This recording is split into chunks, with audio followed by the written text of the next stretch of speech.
Hello and welcome back to a brand new episode of the Pick a Side podcast. My name is Moran and now I'm here with River Brown, Andrew Velez, and Joe Dehls. That's now episode 361.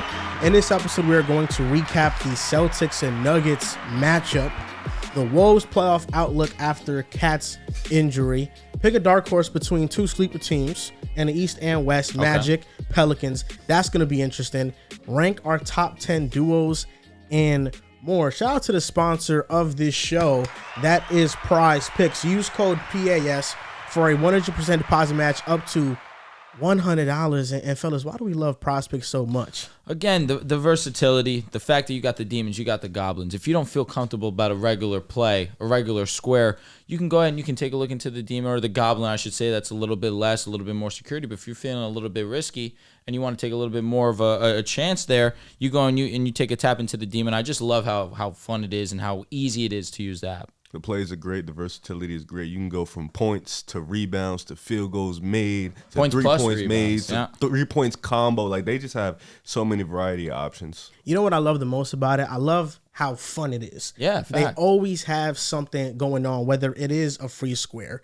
Today, because we're in the midst of March Madness on its way, they have alumni weekend. Jason Tatum and Kyrie Irving more than 26.5 points. And then, because they're from Duke, 2 players from Duke, Jared McCain more than 13.5, and then Kyle Flipowski more than 16.5. I hope I'm saying Kyle's name right, that's man. it. Definitely is.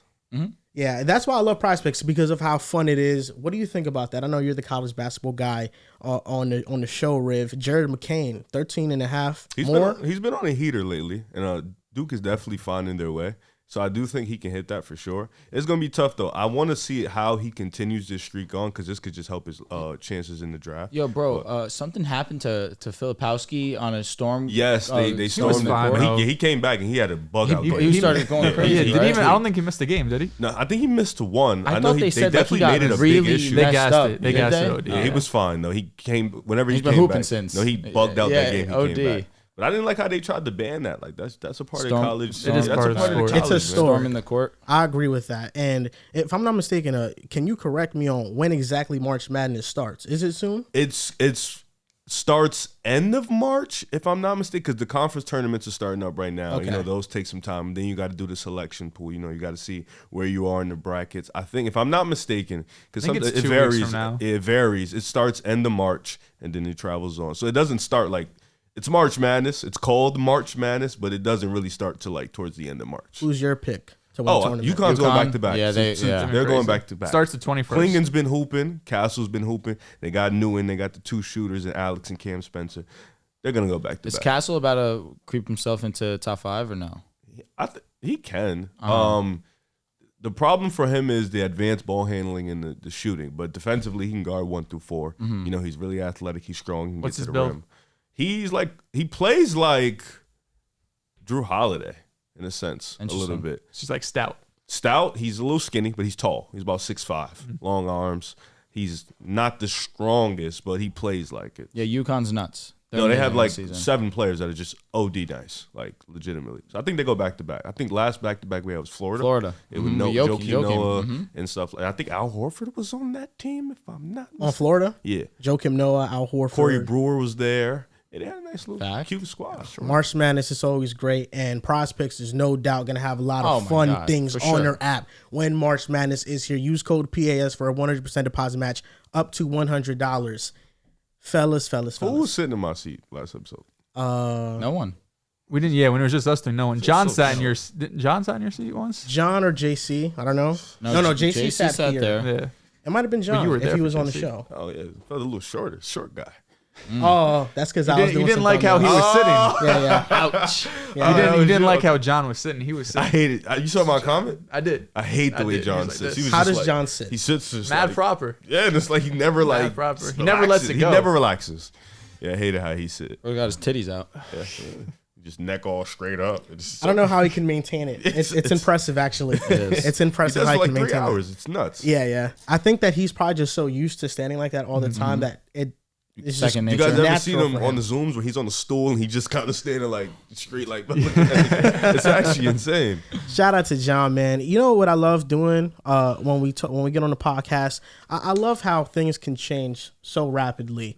If we had recorded this yesterday, then we're talking about Anthony Edwards and the Pacers block and that great game. But now that we're recording it today, he's coming off that game against the Cavaliers, 7 for 27. He played terribly. And now, you know, the talk isn't about how amazing he was. It's going to be, what about this 7 for 27 night? Man, I love the show. But something that is standalone right now is the fact that the Celtics have not played another game since we last did the pod. And the Nuggets, that was the last game for each of those opponents. And skip the small talk. Cool. Yeah, right. No introduction, no talking. Get into it. Listen, I just want to get into it, man, because this has been on my mind. Do you know me and Riv got into it? Oh, yeah? And how many ways? See, look, I kept that Wait, between us. before man. you start that, did you guys see the Peyton Watson block where he jumped over the Joker and literally blocked somebody? Yeah. That was crazy. I like that one. Better than Ant-Man's? Yeah. Why? Yeah, what that did you block do was to nuts. make him hate Ant-Man? Payne Watson had some He just crazy hates blocks players in I that like. game. It sounds like someone I know. No, he hated James Harden. 100%. Yeah. That's fine. You guys had Curry versus Harden debates. I understand why Riv was on his side. At the time, It was crazy, yeah. it was It not. wasn't we crazy. all Yeah, knew who it was wasn't gonna crazy. win. Well, you just hoped. You know what I'm saying? Never. Actually, you was always in the best position. He was in a better position. Didn't he win was playing with back-to-back house money. MVP? That sounds like cool things to say when you're losing an argument. No, it's because the team was Four better. chips, just crazy. Yeah, 2015. The I team mean, was- Harden's seemed had pretty cool to me. opportunities. If he could ever figure out how to play with some guys, who knows? He's doing it Or this year, just though. playing the James Harden. playoffs You know and what's- performing the playoffs. You know what's That'd be actually good too. funny? That James Harden gave the Warriors more fits when they had Kevin Durant as opposed to when they were just by themselves. 'Cause That's true. When it was just Steph in 2015, they were washing Houston. wasn't like, close. It was never close. No. I thought that was very interesting. Even when they played and Steph was out for the series, well, a couple games and Klay Thompson and Draymond Green led the Let Warriors me ask you to a win. question. Talk to me. KD saved Steph Curry's legacy in that span?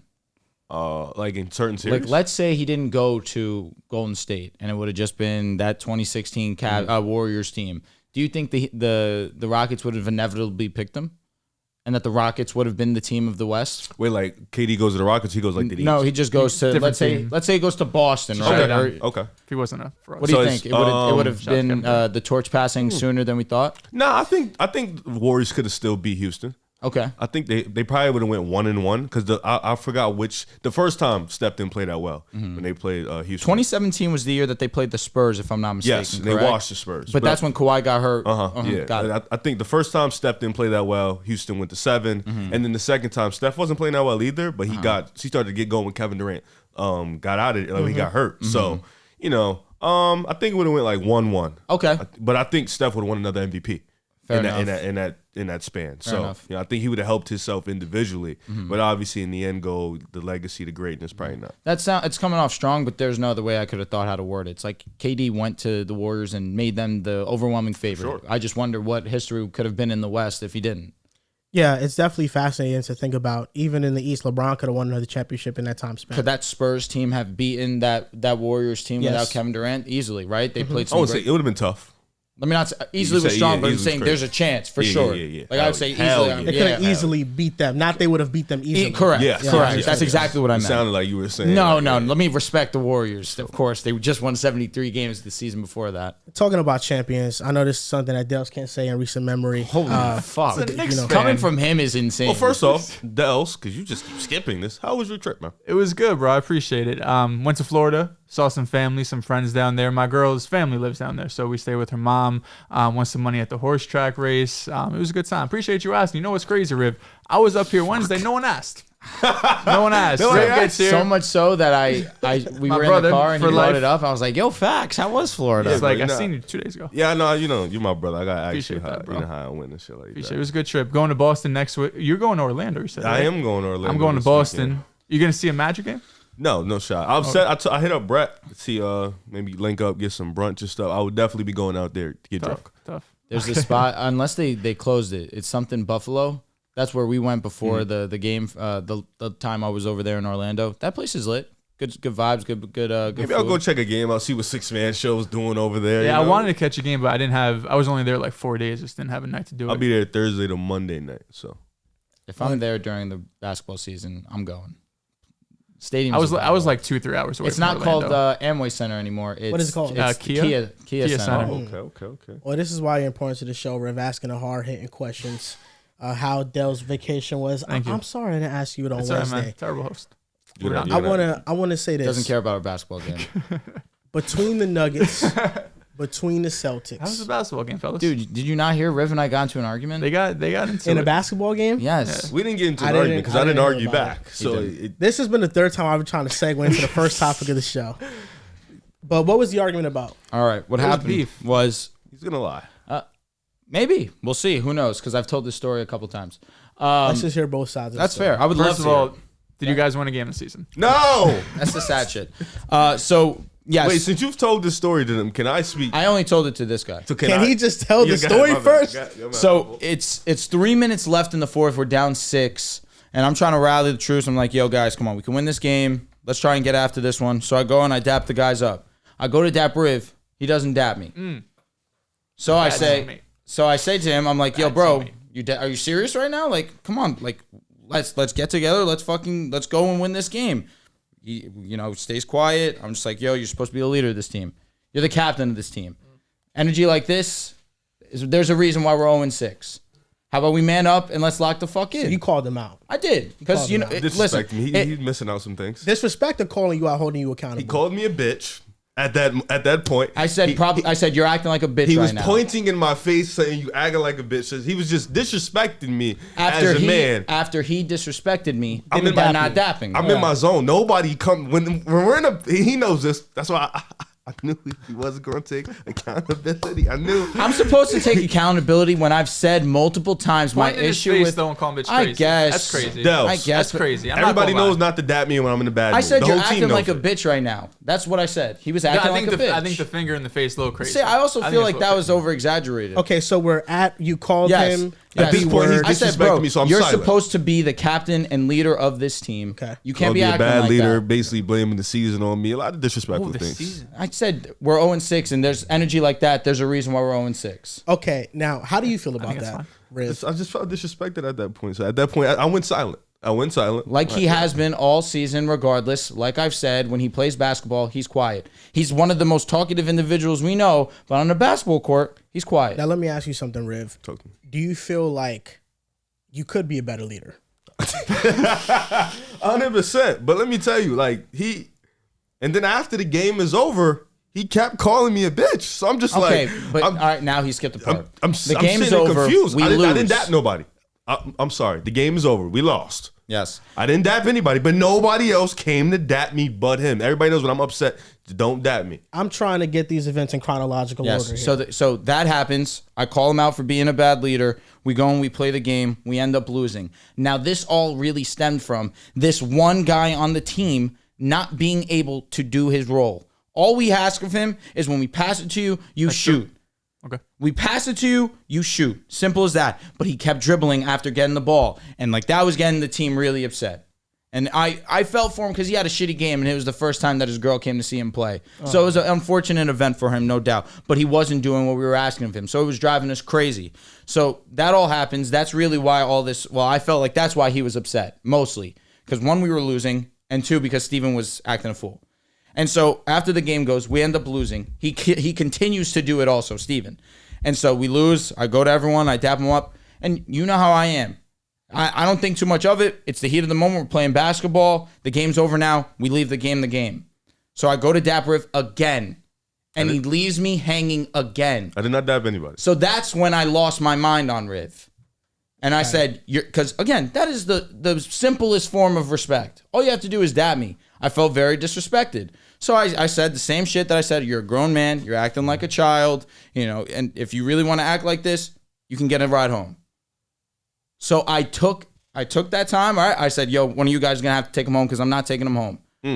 So I sat there. I waited a third time. Why would I dap him after he just said he's going to leave me? Because again, I felt like you were wrong. Here's my whole thing. You could have said all of that.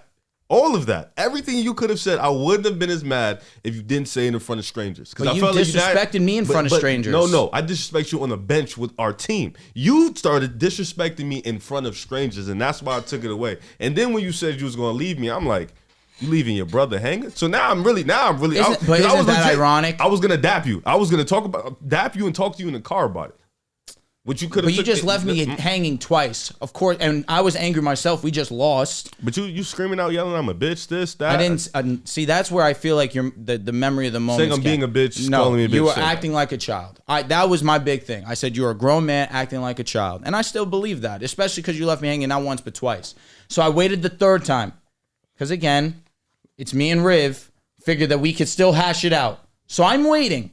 I sit down, it's KJ, it's me, it's CJ. He daps KJ, he daps CJ blatantly right in my face. He just said he was going to leave me. At that point, come on. At that point, you were just trying to match. Being upset. You were trying to match disrespect with disrespect. No, at that point, I was just like, you know what? I'm not going to talk to him for the rest of the day. I'll just see him another time. We can hash it out. At that point, that's what I was thinking. Like, all right, he said he was going to leave me. That's a little disrespectful. That's a little crazy to say that. And you yelling that is a little OD. So I ain't like that, you know. So I did not dap him for the third time. He embarrassed me 2 times. 2 times. The first time was bad. Enough. Once we can live. The second time after the game when we both are upset about losing, I'm just trying to come together, and you leave me hanging, that's where I was upset. Well, you remember after the first time, we were arguing on the court. Yeah, I remember that. And you were saying the same things in front of the team we were playing. Now the team we're playing is like this to us. And he's saying the same thing. And it's like, yo, bro, like, we're off the bench. Why you? Now we in front of the team. It's just anger is supposed to suddenly like disappear in the moment. Like, again, I was tight. You disrespect me as a man. You disrespect me as a man. I did. All right, I'm glad you. That's all I asked for you to take accountability. I understand, but you haven't taken accountability yet. I did. I said I was wrong for dapping you. Not dapping you. Not the third time. The first 2 times, for sure. No, the first 2 times for sure. Yeah, the third time. The third time I understand, but again, that first was me. 2 times I do apologize. That was me waiting. I was just like, all right, I apologize for that. All right, that's cool. I You appreciate said you was that. gonna leave me. No, that's not a little crazy. Like, After 2 times, once, hey, that's not fine. Twice, leave me? That's nuts. Just a little crazy. What are your plans for the team next year? no, new team. Rebuild. Rebuild. Rebuild. Retool. Rebuild. First of all, Steve was cut in the first half. Damn. Nah, it hurt. It hurt bad because They told me don't run fast breaks. Drew said start of the game. Yep. Riff. Don't run Take fast it easy. break. No, Don't run we had to- fast breaks. because It was just us 5. Mind you, that's 30% of my game. But yeah, that's tough. You got to get some of those. No, we could still run transitions. fast breaks. If, He told me this is he This may was the have game thought- plan. This is if the he may have Draymond thought game plan. something 15 he may minutes have before thought is something what we're doing. differently, but he told me, Riff, no fast breaks It's today. a long game. No, It's a long early game. on. That's what he in said. the first half. So I'm like, all right. I mean, that's my game. Yeah, Dehls. yeah. I run. We had to play 40 How many minutes do you usually play a night or a game? Me? Yeah. About 35. Okay, so you're not getting a huge. That's like 35? I think I play about 35. So you're not increasing minutes that much. Then. No, the game before that we played, I probably played 34 of the 40 minutes. When we played this past Tuesday, I had to play 40 of the 40. I definitely was not playing no 35 prior to that, though. You have a you different guys need is, rotation than me, That's though. true. You guys need the Zodiac GM to do an energy Compatible? reading on you guys. You're No, we're fine. Sagittarius. What are you? That was just one game. We're fine. What's your sign, bro? I'm an Aries. Do Aries and Sagittarius? I was get more along? mad he was defending the Zodiac bum. sign. That's what was getting me agitated. I wasn't defending him then. He kept defending him like, yo, he's good. He's good. I'm like, he's not. He keeps doing it. I wasn't This is defending him then. Dehls. What's your sign? This is 6 games of Sagittarius. frustration, Dehls. He's Yeah, been doing this all year. okay. So I'm like, bro, I just want to win. I just want to get one. I'm all I'm asking for. Let's get off the 0 Did board. I defend him on Tuesday? I only know his No. sign because we have about the same birthday, Yeah. by the way. Anyhow, Brother shit. kind of crazy. I didn't Nah. defend him on Tuesday. I went to him. I said, Steven, if you get the ball, shoot. I must have said it to him 4 times. Not our Steven, right? Different Steven. No, different Steven. I must have said it to him he's in 4 Florida. times. Shout out, Izzy. You maybe. He was Again, defending I'm me. the only vocal person on the team. I mean, That shouldn't be. I'm brand new. You could be a leader and be brand new. I guess, but So they got Pat Bev for. fair. I mean, No. Giannis still should be the So it leader. seems like He you, is, you but- both are fire signs. That makes sense. Yeah. I took the high road. You're both fire signs, yeah. Bro was talking about I'm gonna regret it, being all mean and shit. I'm just like, what's wrong with I this said, if guy? you leave this gym without dabbing me, you'll regret it. Come on. Sounds a little threatening. I was angry. I didn't know. What is he? Are you guys going to be on the same team next I year? don't know what he means by that. You know what I'm saying? I just left like shaking my head like Sky, man. 0-6 is it leaves a 0-7. bad taste. 0-6 for us. Okay. 0-7. 0-7 leaves a bad taste in your mouth. No, he'll be back for sure. I talked to the GM. He'll be back.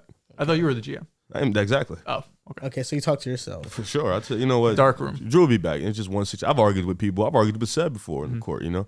I told him stop dribbling in front of his parents. I was like, you can't fucking dribble. Stop dribbling. Frank's playing, right? Frank, we're locking in Tyler's Frank. That was the shit that pissed me off. It didn't even have anything to do with basketball. Is Frank starting next year? Ooh, He might. he might. He might. There's a firm chance. We need a like that. strong, heavy build. Drew cannot play the 5. Frank at the 5 is firm. I didn't play bad on Tuesday. You're like the worst rim protector ever. Oh yeah, because I'm not tall compared to these other guys. It's just not. It's not vibes. You know. Yeah. All right. It's like me playing the 3. It's like, what are we doing? I can get boards, but in terms of like, There's some big dudes. there are. Yeah. I just got to build out a good team, man. Anyhow. Yeah, this is the 4th time I've tried to start the topic. I'm glad that you guys got the therapy section out Say it the all way. the time though. We should always start the show without any It was only 20 sports minutes. related. I feel that You Drew. should have said Frank at the 5 is kind of like Nikola Jokic at the 5, who just had a game with the Boston Celtics a few nights ago. That's how you Golly. should have. That would Golly. I You don't know Frank's game. Yeah, I did like 3 Calling transitions Jokic before is that. crazy. You're calling I Frank feel a that, Drew. Such neck. I just feel like with the Nuggets and Celtics game, I've been dying to talk about this game. I bet you have. Since it too. ended. Because I remember the podcast before the one we did on Wednesday, the one we did on Monday. I asked you and Riv, who's your pick to win the championship? You both picked Boston. Who's your favorite? Wait, what? That's what I'm saying. That's Whoa, why whoa, I knew whoa, this whoa. conversation was going to that's go what south. I asked. That's what I asked. Who's Yeah, your favorite? Who's the favorite? Okay, Yeah. I asked you who's the favorite. You guys both said the Celtics. You asked me. I refused to give my answer because I knew the game was going to happen soon. Oh, that's what crazy. I'm saying. You don't even have Denver. That's what I wouldn't have even brought this up. What are you talking about? No, that's why he gets so. It's so funny being able to witness Joel Moran himself, because what were all our debates on basketball talking about last week about OKC, and now hey, maybe they're a good enough team. They can make it to the finals. They could beat Denver. So what is the tweet yesterday? What's the Denver's tweet going back yesterday? to back. I don't know how they don't go back to back. They're just a different team. That makes no sense, Drew. And it makes no sense because I wish you think were here, Riv, Dehls. I think So Riv was do about I. to say something in regards to Denver. What were you about to say, Riv? You said the West was wide open. Yeah, I think it is pretty wide open. I think the West is very matchup dependent, and the matchups will decide the series. That being But said, you tweeted last night Denver's don't- winning it all. I think they are because I have changed my So mind. it's not matchup dependent. But- And it's not because wide anyone open. who goes up against them is losing. outside of Denver, yeah, it varies, but there are certain teams that give Denver troubles that other teams don't.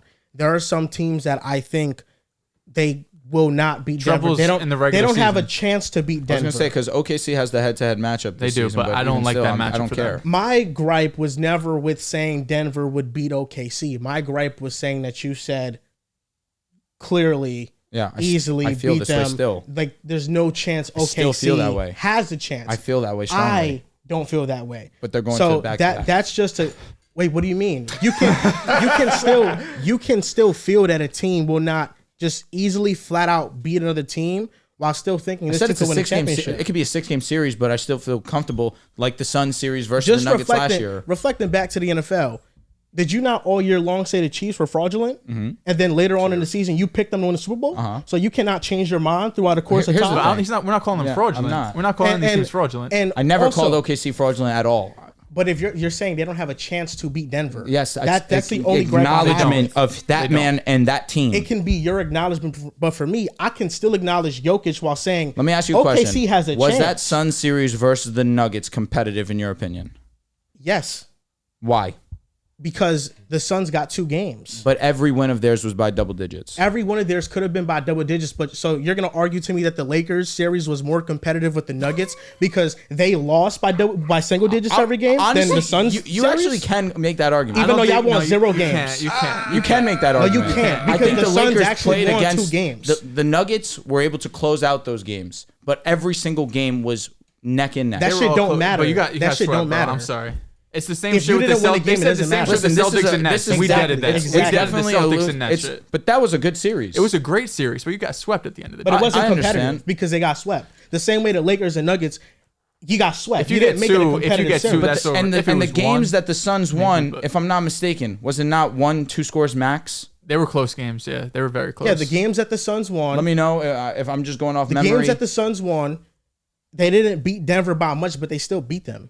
So I don't understand in that your point. series, again, Take away the Lakers series. Take away whatever. Suns won by 5 and 7 in their 2 wins. So if you just take a step back and look at it, forget about what happened the series after that.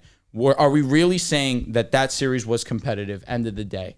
Just because they won 2 games? Do I look at that Lakers versus Warriors series and feel like it was competitive? Me personally, no.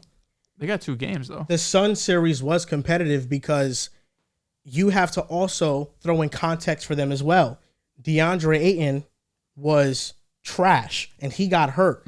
Chris Paul also got hurt in that series. It was Kevin Durant and Devin Booker and a bunch of nobodies going up against a fully loaded Denver team, and they were the team that gave them 2 losses in a series. No other team could say that. Did the Lakers say that? No. Did the Timberwolves say that? No. Did the Heat say that? No. The Suns can say that. And they only had KD and D-Book.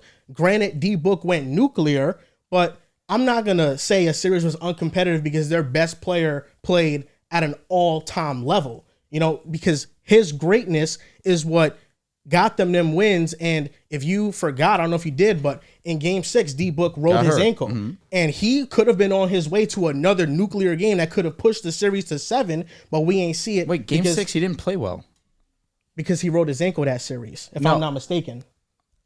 No, he didn't play well. That's what I'm saying. Because of the rolled ankle.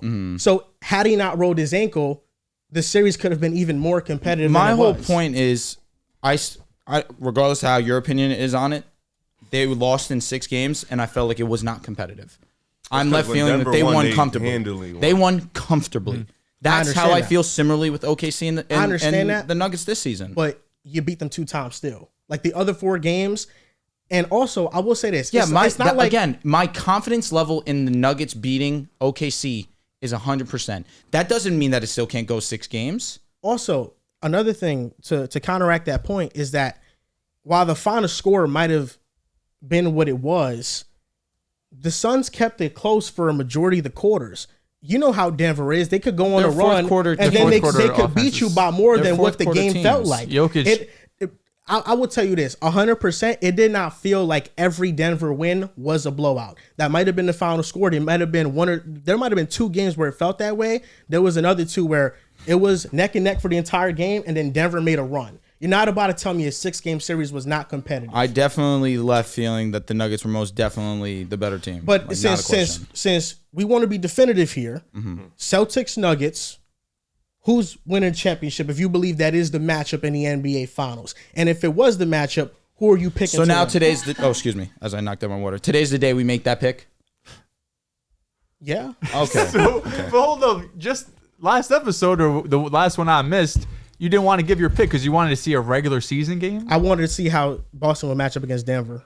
We played earlier. They won by 2. They gave us our first L at home. And now this game, they won by 6 or 7 points. I feel like this is deeper in the season. Teams are kind of what they are at this point. Yeah. And in this matchup, it kind of told me all I needed to know about a series that would happen. So wait, since that first game was in like December. Sorry, side question. Just quickly talking about what we talked about before. So since this is, this is where teams start to figure out who they are. Since the Clippers beat the Minnesota Timberwolves the other time, do you think they're a first-round exit, or do you think they're going to come? We're going to get into that. I think the Clippers, out of the top 4 teams that we talked about, this was also, we're just scrambling topics. Just want to ask. Cat got injured. Cat's injury changes things for me. Okay. But if Cat's healthy, I think Clippers are still most likely to be upset in the first round. I know. But that's just how I feel. Okay, cool. I think the Clippers, their defensive rating has dropped off a cliff. And quite frankly, I'm going to share some stats later on in the show that make me not trust 2 of the 3 Clippers top guys. I think the Denver situation is different because Denver, we just saw win a championship. And Denver, we've seen on their championship run last year and the regular season this year, fourth quarter comes around. There's not another team in the NBA I trust more than Denver. Nikola Jokic, shout out to Nerds that had a take that seems crazy in the moment, but the way he's playing right now, Nikola Jokic, in terms of as a post-up player, is one of the most dominant plays we've seen in NBA history. It is really difficult to stop this man because he's such a great passer and has such IQ if you try to double him. And Aaron Gordon at the dunker spot, it's funny how in an era where everything is 5 out, where you have just 3-point shooters everywhere, how Aaron Gordon has really unlocked this offense in a way and has changed the way that in the fourth quarter in crunch time, Denver's been able to play.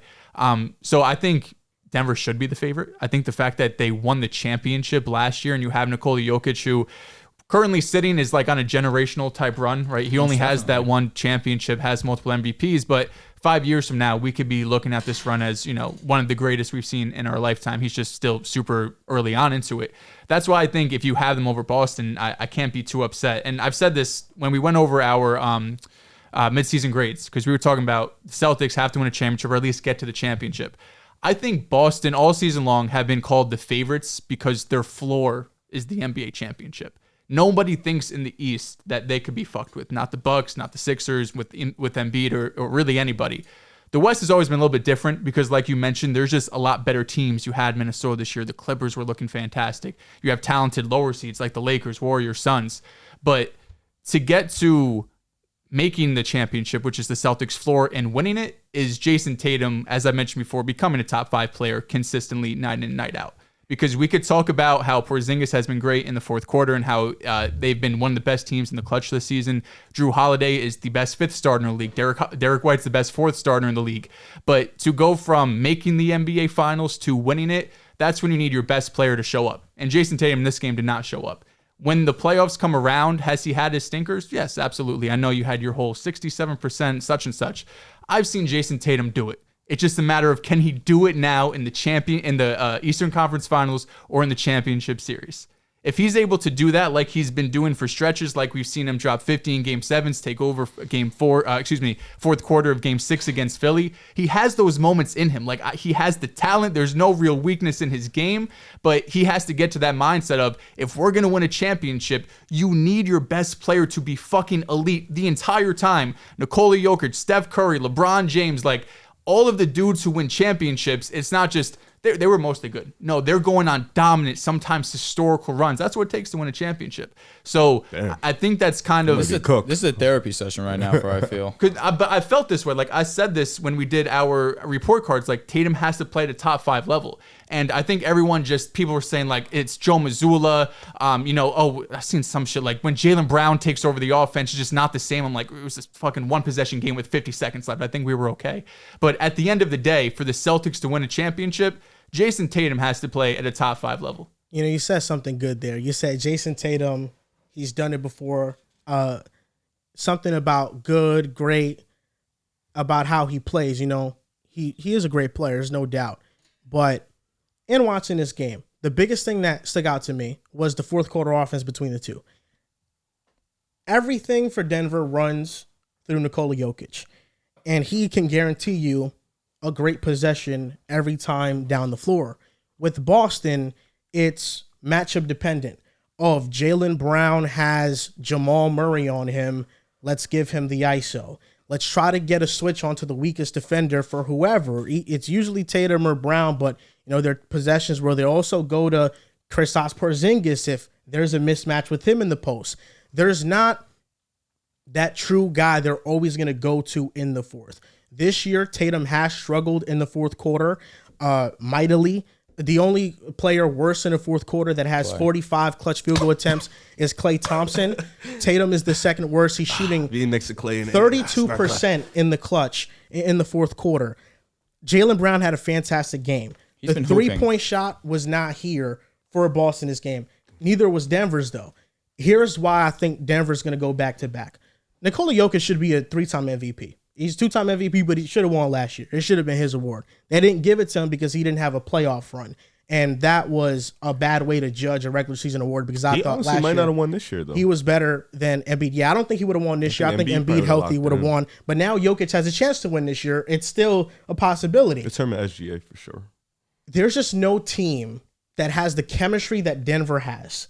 If you're going to beat them, you have to have some all-time great players on the other side that go nuclear in a way that Devin Booker did for a couple games for Phoenix. And you have to have your depth pieces rise up. But I've noticed something about Tatum is that I feel like against lengthier wing defenders that are tall and can match his physicality, he tends to struggle against.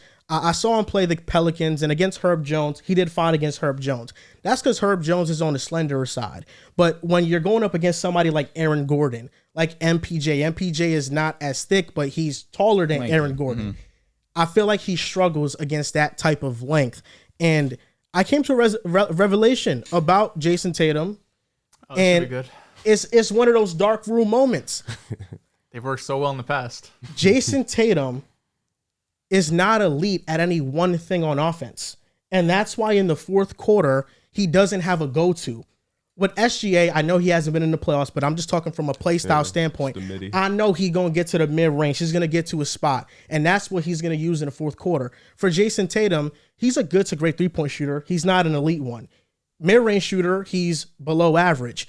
He can drive to the basket, but doesn't do it enough for me. He's good, not elite at that. Finishing, he's great, not elite around the basket. Get into the. Isn't he shooting like 70-some%? Yeah, he was like that's 75, That's pretty great. Getting to the free throw line, he's not elite at getting to the line. He's not an elite playmaker. So what is he elite at? He's a jack of all trades that can do multiple things on offense.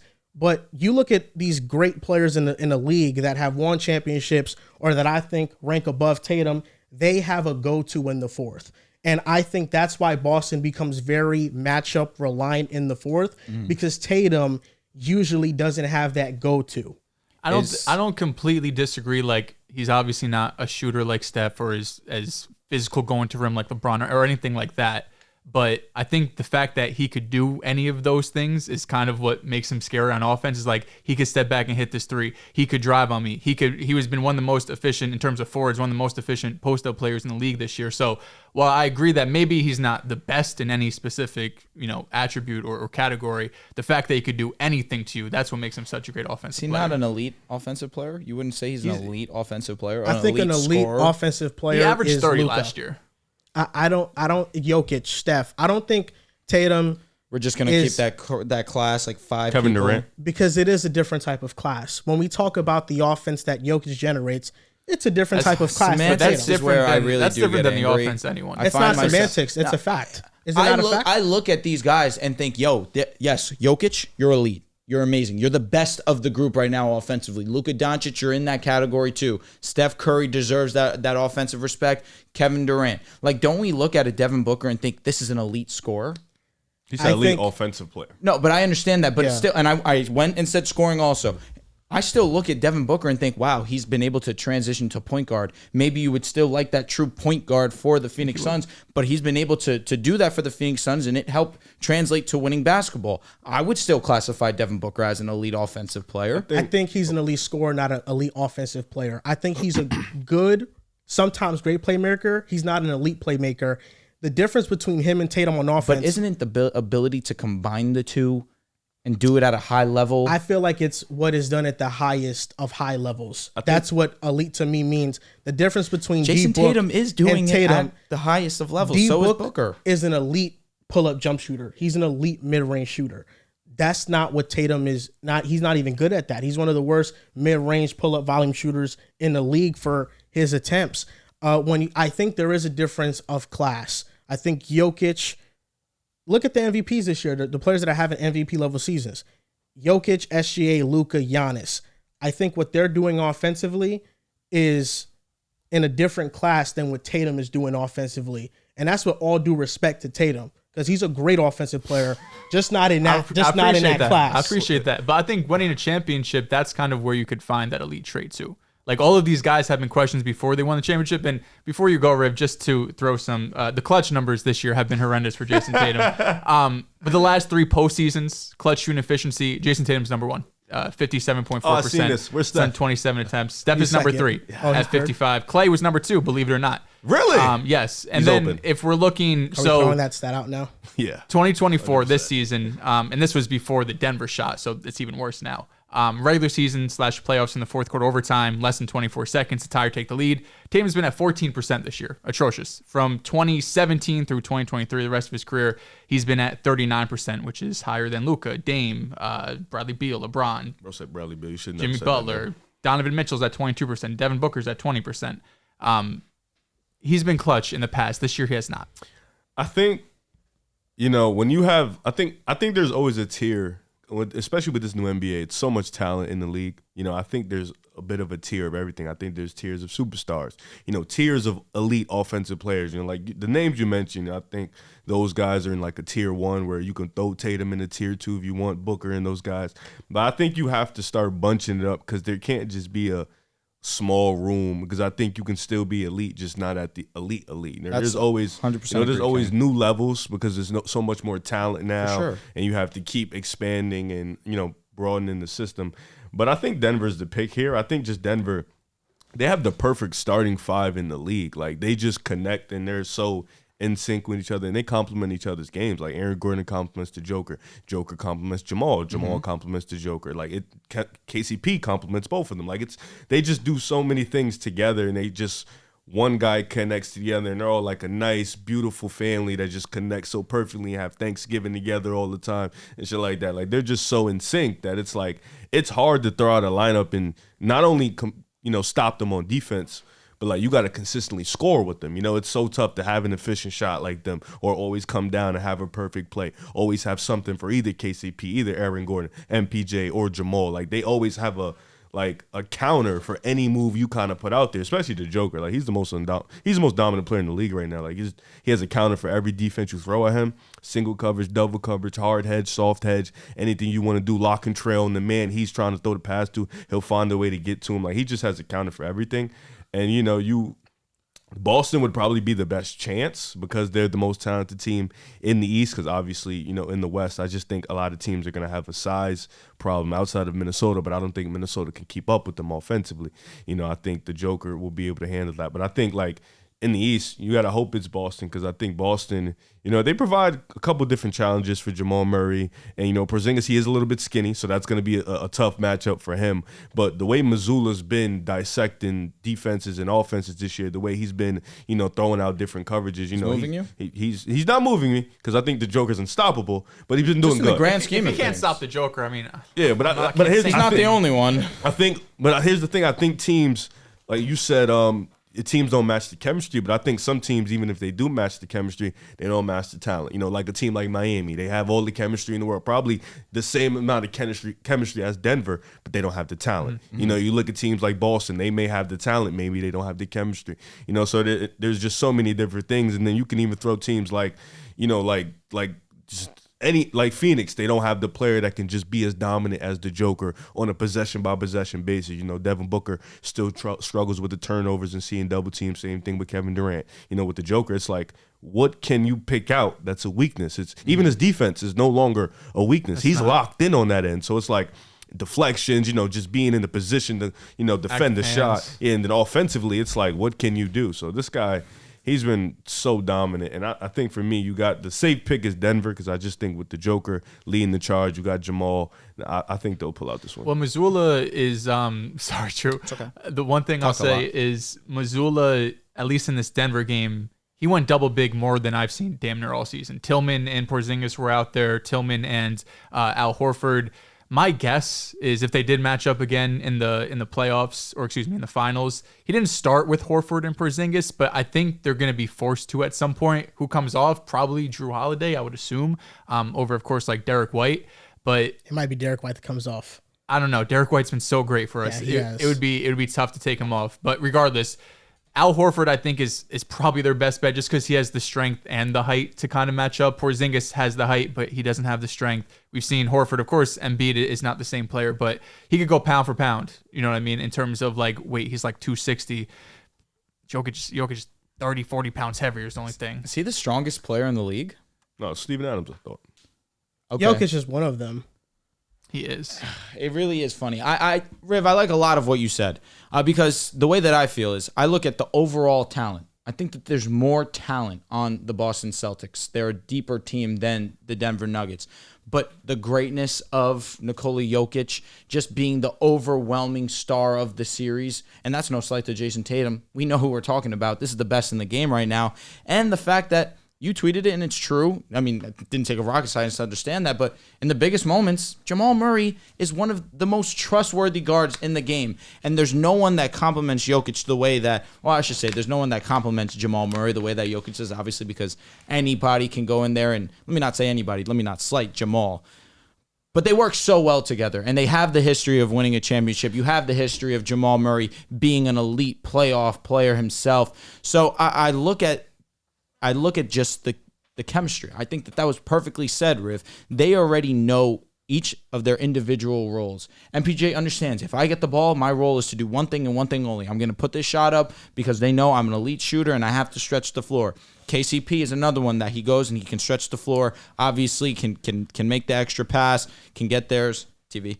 And then you have Aaron Gordon, like Joel mentioned, always going to be in that dunk spot, looking for a second chance. But then on the defensive side, you have KCP that can lock up. You have Aaron Gordon that's been one of their go-to defenders. MPJ showed in the playoffs last year that he can be a solid defensive player himself. And when he needs to, Nikola Jokic can defend at a relatively high level.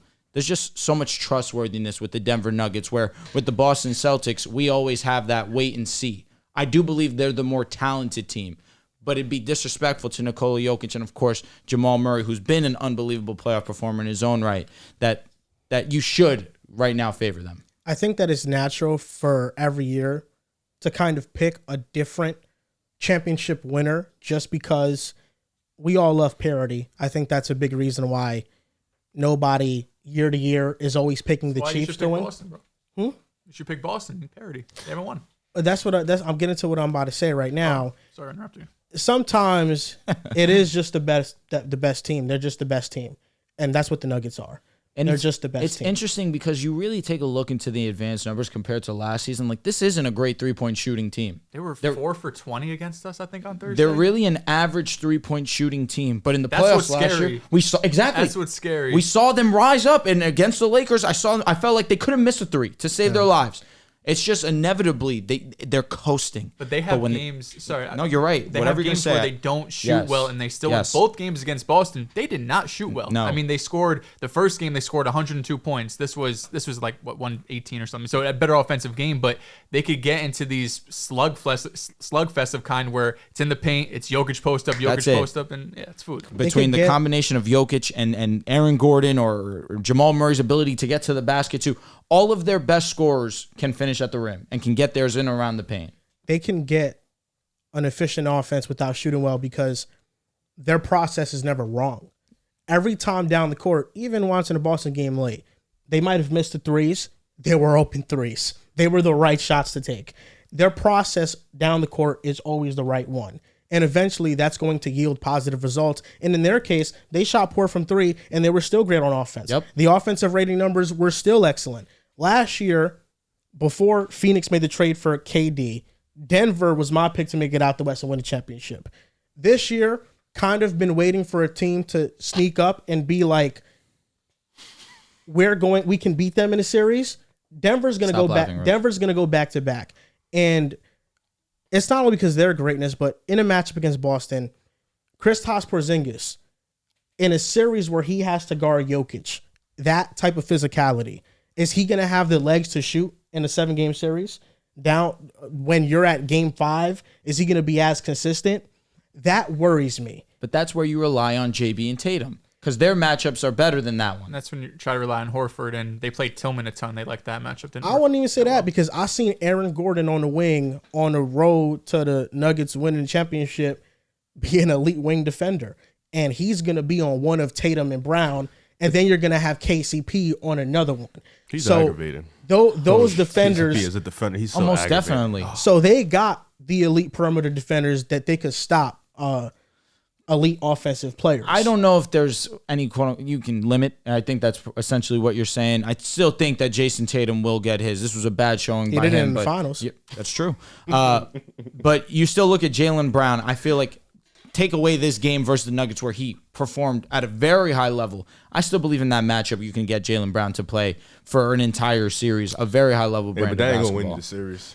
I don't disagree with you. It has to be on Tatum. Ultimately, it comes back full circle that Tatum needs to be the best player on the Boston Celtics. And in that matchup versus Aaron Gordon, we can see Aaron Gordon have moments of playing some high-level defense. But all in all, going into that matchup, you would take Tatum to win that one.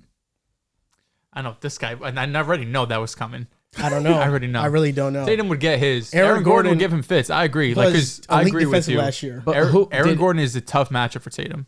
He limited KD, I guess.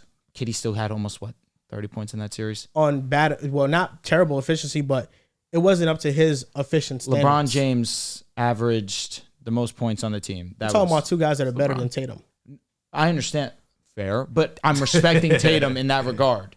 It's not like, listen, Tatum's still a great offensive player. I would still say he's an elite offensive player. He's going to get his. I actually think that Aaron Gordon is one of the tougher wing defensive matches for Tatum because of his physicality and how strong he is. That is tough. And for somebody like Tatum, who he already doesn't drive enough to the basket and settles for jump shots, matching that physicality when you're trying to take that dribble to the paint and then you have Aaron Gordon's strength, he's going to settle for more jump shots. And at that point, it's about the variance. If you had to predict Jason Tatum and his final stat line against the Denver Nuggets, look at the smileys matching up against Aaron Gordon, who it seems as if you feel is going to get the better of him. Can't wait for this.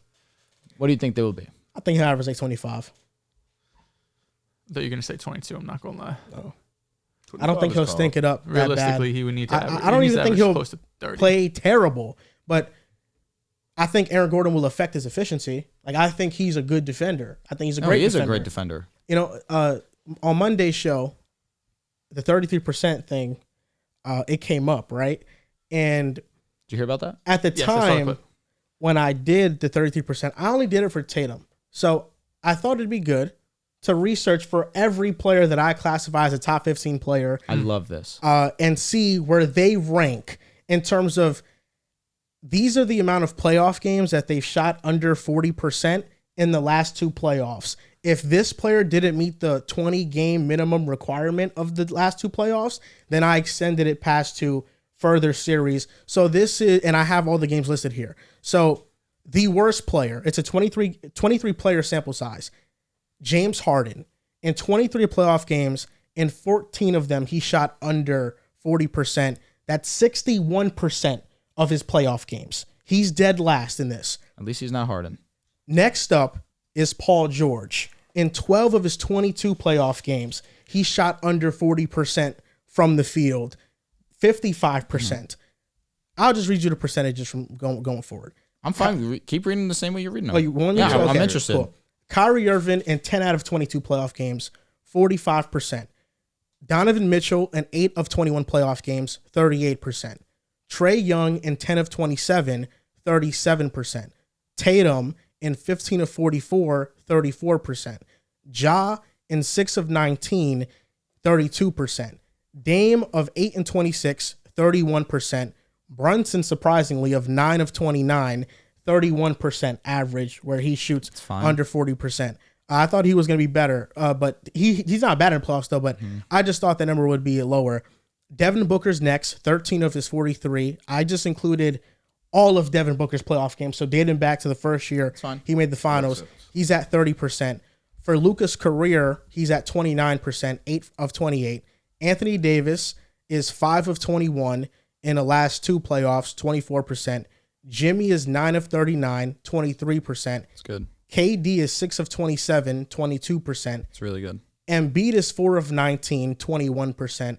For a big man, this is probably a bad number because most of his shots are in the paint. But his game's more that mid-range. Yeah. I feel you, though. I know what you mean. You're right. Jamal Murray, an 8 of 39, is 21%. Fucking dog. Jaylen Brown, 7 of 44 games, 16%. Fucking respect so him. When are they going to respect for that? those 5 of those games probably the Miami. Oh, yeah. So for those out there that you watch playoff games and you watch the Celtics and you say Jaylen Brown looks more consistent than Tatum, it is backed up by the eye test because Jaylen Brown 16% compared to Tatum's 34%. JB is oftentimes more consistent. Kawhi 3 of 26, 12%. LeBron 2 of 29, 9%. Giannis is 2 of 36, 8%. And Jokic? Steph is 3 of 35, 8%.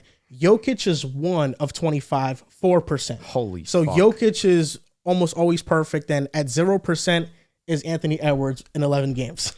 You adding him is hilarious. Yeah, that's the last guy. Was this Steph, the 6'3". what was the guarded time there. frame over this? Over the last 2 years career? Well, not career, obviously. Last So I'll say seasons. it's different for each one. So 32. for Jokic, it's the last two playoff runs. Okay. That's what it is for him. So the finals run and then the first round against Golden State. What was Luka? 29%? 29%. So 5% difference from. 3 of them came against Golden State. Golden State. Yeah, he didn't have a good shooting series. I know. So I used all of Luka's playoff Wait, games. 3 of them? It was a 5-game series. Yeah, and 3 of them. Yeah, and 3 of them. Yeah. He won one of them when he had, I think, a triple-double in them. Yeah. He probably had a triple-double in every single game. Damn. So, yeah, I used all of Luka's playoff games. I used all of D Book's playoff games. Jalen Brunson, his last 2 with the Knicks and the Mavericks. Dame, same thing. Was that Tatum's career used? Jaylen It was Brown's? Tatum's. It was just the last 2 playoff runs. So was Jalen Brown's. But for Jason Tatum, I think for his career, he's like slightly below that number by a little bit, but it's still like around the same number. But I found this other interesting stat on Tatum is that he shot below 33% in 12 times in his playoff career, which is 12.7% of games, and 6 times in the last 44 games, which is 13%. So usually when Tatum struggles, he really tends to Stinkers. struggle from the field. Yeah. That's what we've always said about Tatum, though. I Going feel like 3 quarters without making a field goal. the statement about Jason Tatum is, on any given night, he can be the best player on the court, and then there are some nights where, man, he's the worst. He really is contending for one of the worst and most ineffective players on the court.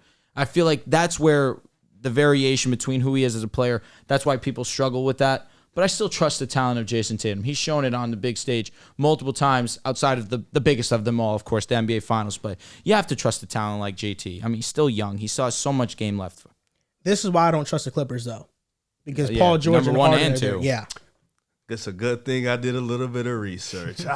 You said 22 games, right? That's what the number was for Paul George? Mm-hmm. Well, it's a good thing and a beautiful thing that when the last time they were in the playoffs, Paul George played 19 games, and he only did it 6 times. So, to be fair, 12 of those, he was pretty efficient. And then one time before when they played 13 games in the bubble. He only did it 6 times? What do you mean he only did it 6 times? He was only under 40% 6 times. 6 of 12? 6 6 of of 19. 19. Oh, okay. The 13 games So that's in the around bubble. like But that's still Tatum's like average number. 32%. Yeah, that's, Yeah, 33, 13 games in the bubble. He did it 5 times. So, that's my concern with the Clippers, though. And I don't think they're as... What about the Dallas Mavericks? We'll talk about them later. No. I was going to say, because Luka was relatively high on this Kyrie list. was there. Yeah. Luka there. And then you got Paul George and James Harden. That's fine. But guess who was fucking perfect on that Well, list? we knew that. We knew Yeah, that. so it's like as long as that guy is perfect, you get a couple good games from Paul George. You'll get 1 or 2 from Harden. That's cool. You win the series. Except against Denver. I understand, but I'm talking about the Clippers like in the grand scheme of things. I really think that Kawhi has fallen off a little bit as a defender. Oh, thank God. I thought you were going to say something else. No, offensive player, I understand what he is. But Well, yeah, of I course. also pose this question with the Clippers that Kawhi Leonard, to this point, he's a legendary playoff performer. I don't think anything moving forward will remove that at all. But Kevin Durant, when he struggled against Boston, he was coming off his best playoff series he's ever had. You could argue best postseason period. Outside, he did win. We don't know when a player can struggle in the playoffs. I'm not saying that it's going to happen with Kawhi. I'm not saying that that's what I believe. All I'm saying is that posing a question. sometimes we don't expect what actually happens. And in games this year in the fourth, like that Lakers game where I'm asking for Kawhi to take over, kind of let me down. Yeah, because LeBron picked up. He didn't show up. And I think defensively this year, he's not the same defender. And you're talking about a Clippers team who already doesn't have many perimeter defenders, especially at the point of attack. So, Are you implying that a couple games in a regular season is what's giving you some doubt on what Kawhi can do in the playoffs? I think once it's not Kawhi. And also, For me, PG as a defender is still pretty great. He's more of a Harden and another Kawhi POA. I know shooting what you're saying. shooting Both. terribly in the playoffs. It bothers me. I think Harden has been a huge revelation for the Clippers. He's been one of the biggest reasons why they've been so great this year. They need his aggressiveness night to night as a playmaker because that's what's made them really good offensively, and it's taken them to a different level. In the playoffs, I have seen if you don't get scoring Harden, you really don't also get like aggressive playmaking Harden either. You get a terrible version of him. a lot of turnovers, the assist numbers are never there. To be fair, Zubac just came back. But can we also Hold on. The Clippers' fourth quarter offense has been better as of late. Like much, much, much better. I'm not talking about the fourth quarter. I'm talking about the defensive rating as a whole. To me, No, I'm talking about in the that's fourth. the most worrying thing. So just for me, it's just the defensive rating that's fallen off. And then 2 of their 3 players are untrustworthy. But All it takes is Kawhi not being what he usually is, which is near perfect, for them to get upset. But Harden's By who, already though? taken a fall off. Let me not say a fall off. He's taken a backseat in the scoring department this season He as has. is. And he's still being an effective playmaking. He's being an efficient scorer. He has the higher effective field goal percentage of him and Paul George. And Paul George has been pretty efficient in his own right this season. I think he's adjusted to this role as the third scoring option, the primary playmaker of the team, extremely well in a quick amount of time. I think that's where I have some confidence, where he's already adjusted to not being the same scorer, picking and choosing his shots, but continuing to facilitate the offense, which is why they still play so efficiently on the offense. So you think the Pelicans could beat them? Now. That's a The good Pelicans series, are though. a bad matchup for them. It's a good series. When I felt like I said that before, and people were looking at me like, "Oh, the Pelicans aren't going to get out the first round." we talked about that last basketball, didn't we? Yeah. I think they'll- No, I would have the Clippers in that matchup. I would have the Clippers, but it would be. I don't think series. the Suns is a upset if they do play them. Who, the Clippers? Yeah, I think that's kind of an even keel. That is- type yeah, I of mean, thing. we saw it agree. last year, but Yeah. the Clippers are banged up. Or if the Kings shoot up, I'm wrong for saying The Kings won't. the Clippers should win that series Against the Suns, they should. they should. But I wouldn't consider that a major upset. because you have Kevin Durant. That'd be and Devin pretty Booker. disappointing because this has been And one of Beal. the better Clippers regular seasons we've seen in a while. And this is the most talented one we've since seen 2020. I think the Pelicans are a bad matchup because if you get Herb Jones on Harden and stopping those actions, and then, throughout the course of the game, you could put him on Kawhi. I just feel like Herb Jones can impact that series so much. And if Trey Murphy starts to get it going, which he had a decent game this past Too. week, Doing. And you don't have the speed to keep up with Zion. If they lose to the Pelicans, they were never meant to go. So No, they weren't. The Clippers like that are, statement's kinda remember slighting that whole the Pelicans, 3 though. teams it's going more to slighting. championship. It's more Clippers it's are just off more that. thinking about the Clippers' expectations. I don't disagree. It's Kawhi, it's Paul George, it's Harden. Your Maybe championship it's not an expectation. upset, but the disappointment. This is No, one of the most the disappointing Pelicans for seasons. sure would be upset. I think everybody like they. No, the Clippers Pelicans, would yes. be- yeah. Suns, I was saying. And I don't. If Dallas shoots up, I don't think you can tell me with a straight face you picked them over the Clippers. But that's pretty much it.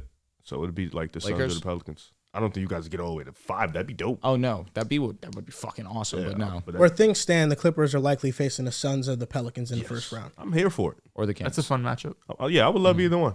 I'd prefer the Suns. That would be like more legacy building. Yes. You know? And off last season, especially, Yeah. some really good, because really good games early Yeah, I on don't know in the though. That series. whole you don't expect it. Like you don't know what to expect from Kawhi. I think that's like bullshit. I didn't say I didn't know what to expect from Kawhi. No, I I'm never saying said like that. I'm saying like I don't know what you were saying. No, you kept defense fell off. Oh, because offensively he had 30 on the torn meniscus against the Suns. I never doubted Kawhi. Oh, okay. I never 'Cause said I think that. But Kawhi in a can defense- will you. in a playoff setting. You don't think his defense will be there? I think he's fallen off athletically from the point that he was an elite perimeter defender. I don't think he's an elite perimeter So defender. I compare it to this. Kawhi's a better defender than LeBron James. Obviously, we know that. But when you need LeBron to get a stop, Kawhi has degenerate knees. understand that. But I just mean in the 40. sense he's LeBron 39 doesn't years have old. degenerate knees. I don't know what's going But on. when you But need him to play I would defense, trust my Kawhi to point. be able to get that when stop. you need Kawhi to get a I mean, he stop, hasn't shown do you us not he's trust not that? gonna do it yet. That's what I'm So saying. it wouldn't matter. That's So- why I say that.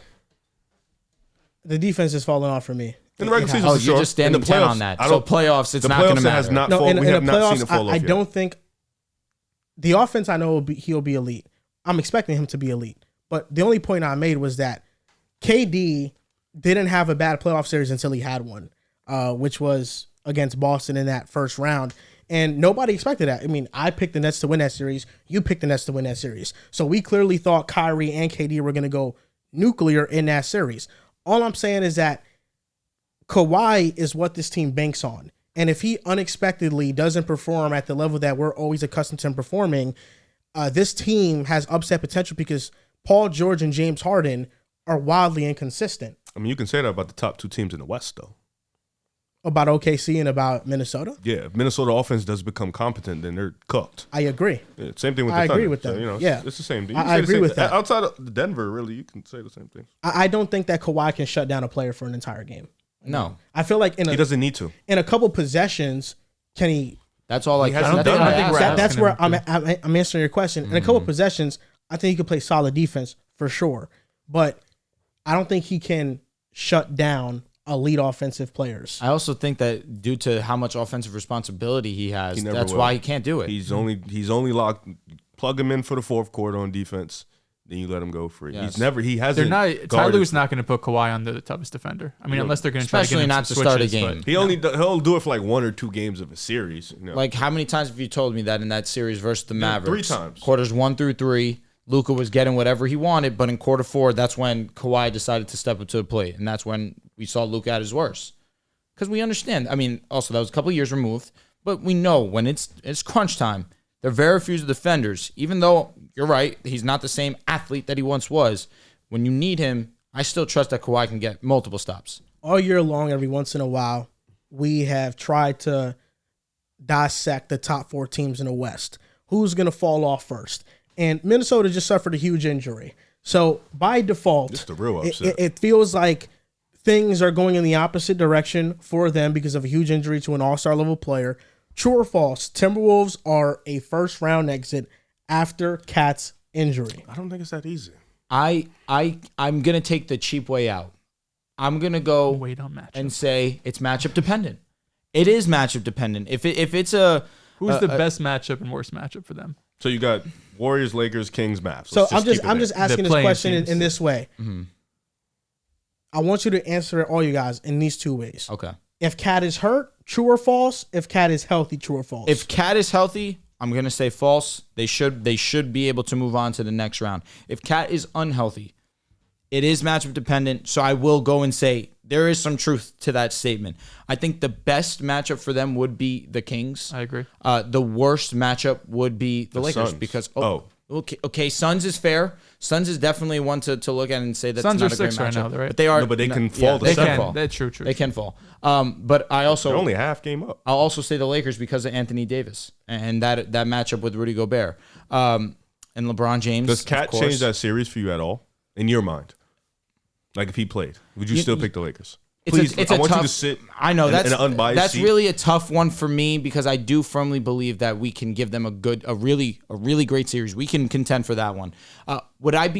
We would probably not be favorites in that series. Sure enough. So I'll say that. I think that's the best way I can answer without being biased because I think we can legitimately beat any team not named the Denver Nuggets. I genuinely feel that. You need the I know this is a Timberwolves topic, but the Lakers defense has really struggled. I know these last 15 games You're the right, offense has been 100%. playing well, but the defense has really been bad because we're going to talk about no the Mavericks Vando, later. no Reddish, bad. They have some really bad defensive statistics, but I think how you feel about LeBron being able to turn on the playoffs, if you could just have that same mindset once you get into the playoffs, because they struggle on They've said offense, that, you though. guys have They been just struggling on need to get in. defense, it could cancel out. No, I'm with you there. But I'll say there is some truth to that because without Karl Anthony Towns, that's extra offense that they just lost. And what's their biggest issue? We saw it last night, scoring the basketball. So to me, that's where I do have my concerns. I don't not trust Anthony Edwards.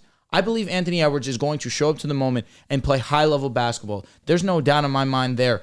But who else around them is going to step up to the plate? Is it going to be Naz Reid this early into his career? Is he going The way he looked last night, I have don't to be know. your second option going into that first round, going That into looks this really bad playoffs? for the Jaden McDaniel party. And I don't want to slight Jaden McDaniels. That it's tough to do that, but you put He's him in not a that bad player spot. yet. He's not You that put him player in a yet. bad That's spot all it by is. saying that he could be JB. That's not who He's he gonna is. start cooking up. I think Jaden McDaniels is a great player for his role. Obviously, that's fine. But when you start to think about what he can be, that's where you lose me. I'm just going to evaluate off of what he is now. Should be around He's there. he's still a He's young 23. player. He's an elite defender who occasionally can give you a bucket. Occasionally. But that's not his strength. We understand that you go into that series and Naz Reid is your second option.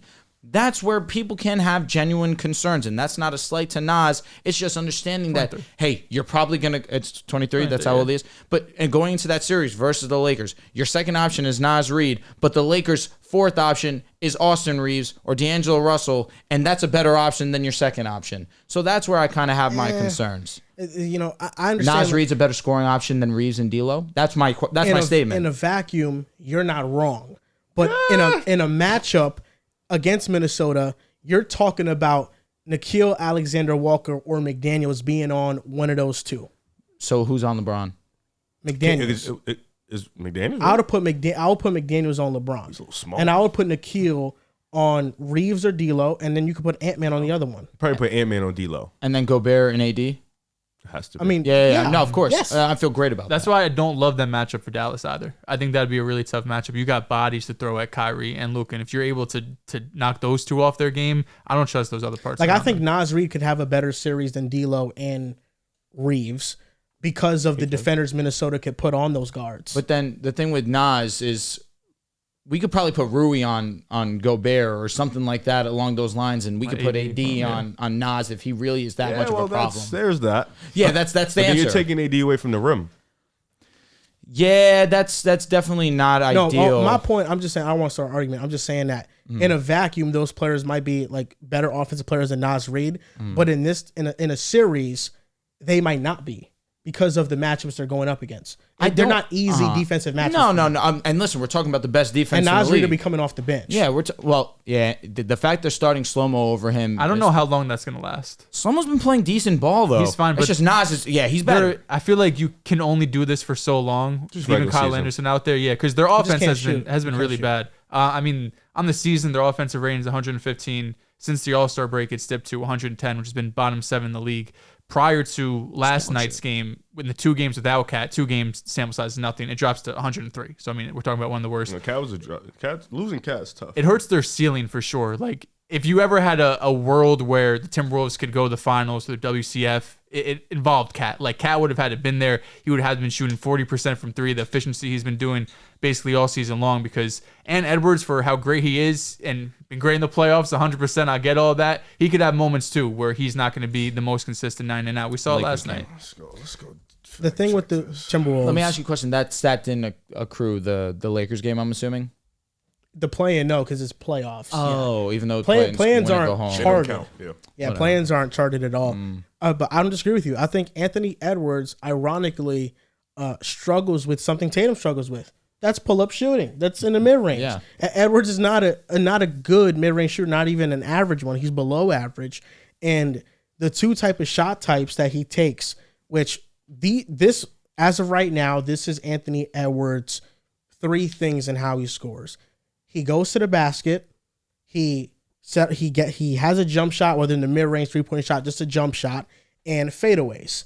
And on fadeaways and on pull-up shots, he's not efficient. On jump shots, he's I think 38%, and then on fadeaways, he's like at 33%. So right now, the most efficient part of his game is driving to the basket, and those other parts can get inconsistent. So I understand that. I was trying to find a silver lining for the Timberwolves without Cat. And you couldn't find him? I could have done it if I didn't see these last 2 games. 113 against the Pacers, where Edwards goes for 44. One of the worst defenses in basketball. You only get That's a stat 113 game points. for sure. No, they needed him to do that, though. They did. Yeah. I don't think it's a stat game. 104 points against the Cavaliers.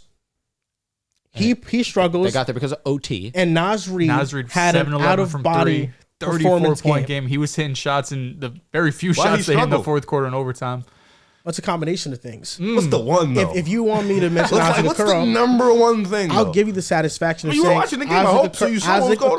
Okoro played great defense. Playing great. Thank you. But I could also say Anthony Edwards rolled his ankle He's the day young. before. Anthony Edwards fell down really hard on his hip he did. in the middle of the game against that Indiana. hurts. And then at the end of the arguments. game, on I'm hearing 'em. the game-winning block, It's a back-to-back, man. it is a back-to-back. Yes, on the You know what's game-winning crazy? block, he hit his head on the rim Okay. and then fell on his wrist. Now watch this. Let me just fact check something before I say something, because I felt like he was efficient up until the 3-minute mark into the 3rd quarter. He was 7 for 17, if I'm not mistaken, at one point in the game. He did not make another shot for the entirety of Legs He get was tired great in the fourth in the quarter. first quarter. In the first quarter, he was playing great. I figured, But and then all of a sudden then- the injuries. In the last 3 tired, quarters, yeah. he was inefficient. When And you then have the then back to Okoro back, checked in. your legs start going second half. I just remember the young players Injuries saying they start got all the piling energy, up. they're excited to play. Ant-Man, he don't want to miss games, you know. He don't. What do we say, Drew? If You're you're out out there, It's on you, man. he came back into the game after leaving to the locker room twice against Indiana. that's pretty dope. Indiana. He hit clutch shots in that game too. He hit pull up 3, a little I midi reckon too. you That- should hit clutch of shots course against the block, worst but- defense in the league. You know, I think And that then he makes had sense. the game-winning block. But he did go crazy. He He did had go block of crazy. the year. The Like, best defensive play of the season. And then he He went played, crazy. and then he came over to Okoro chamber and then got locked out. He's the Ant hater. For being honest. it's just No, we know that. That crazy Pacers to me. game, you got to give him love for. I'm not gonna lie. That I was mean, nuts. I'll be honest, bro. Everybody kills the Pacers. I don't really like 45 though. Pull up. Maxey gave him 40, Steph gave him 50. Luka gave him the 45 point Luka triple gave him double. like, Was it? it's a stat game because they L? just don't defend. Oh yeah, but despite the About losses. the squad- You've heard Luca's name, what's his name? despite the loss, man. No, Yeah, that's what they're calling him on the internet. damn. But anyway, go ahead. It's just Cleveland. Tough Shooting defense, is a bro. concern now because Cat, you're now removing a 40% 3-point shooter. Conley's at 43%. So is Naz Reid. He's at 42%. But then there are other shooters. Nikhil's at 37%. But I think he's more of an average than like a good, consistent He's not shooter. going to get the respect like an elite shooter. McDaniels is at 36%. And then Kyle Anderson this year is at 27%. So you don't have much shooting out there. And what's Ant? Anthony Edwards is at around that mark. I didn't mention Ant because usually he's going to have the ball and kicking it out to these And guys. let me also ask you, do they not involve Conley at all in this offense? he a just spot-up can't shooter. He can't create. Correct. He's Yeah. old. He's just not. He's I not fast understand, enough. but in or terms of athletic, really, facilitating, you needed a point guard. I mean, that it gave him an extension. Is 40% in the paint non-restricted area? Is that good? It's pretty terrible. It's pretty terrible, right? Oh, okay. What about 35% from the mid range? Is that bad? Not Why great. is he getting fouled? No, it's not. Did I not mention the I'm mid-range just, shot? I I'm know just about the looking mid-range at shot. things. This is you just know? at the game. Huh? This No, this individual? is the career. It's a season. If Tatum finished at the 40% rim of at 40%, In the you would paint, have his non-RA, ass that means it's not 40%. in the 40%. restricted area. whatever. 40.0, 235 attempts, 2023, You're 2024 missing. season. You're missing the in the paint shots, the actual in the paint shots. In the paint, no, restricted area, 70%. Oh, okay, it's great. Shoots- In the he paint, shoots 70 non-restricted area. Okay, 40%. he shoots Okay. which is like Floaters. around there. Yeah, Uh-huh. at the rim. It's actually better if you just look at the rim numbers. At the get it. rim, The Nah, one that was the- agenda elite. based. That was great. agenda Rav, I based. fuck with that. he's elite. Because fuck I with was that. like, wait, huh? I was fuck just with reading that. in order. That's He's what I was throwing. doing. How is he missing all these layups? Now, and 40% of the rim dunks? been nuts. 235 attempts. He's doing it enough. 235 attempts. Does Damn feel near like a almost fair more amount. attempts than mid-range, which he's shooting 35%. Efficiency hasn't been great. Now, I still believe in him. I do with too. the I mean, he's only 22 years old, so he's Exactly. really Oh, young. when we say 25. When do you guys think? Because all we've been heard is Cat's been That's out. 3 more years of development. Three. He's Come gonna on. have some time. He'll He's be gonna fine. develop. And Sure. he's went to how many ECFs at the finals in that time? His whole life, Okay, basically. but before you go down, I was trying to find a silver lining. Maybe this is a Grizzlies in 2012 thing where Rudy Gay gets injured and then the Grizzlies go on a playoff run.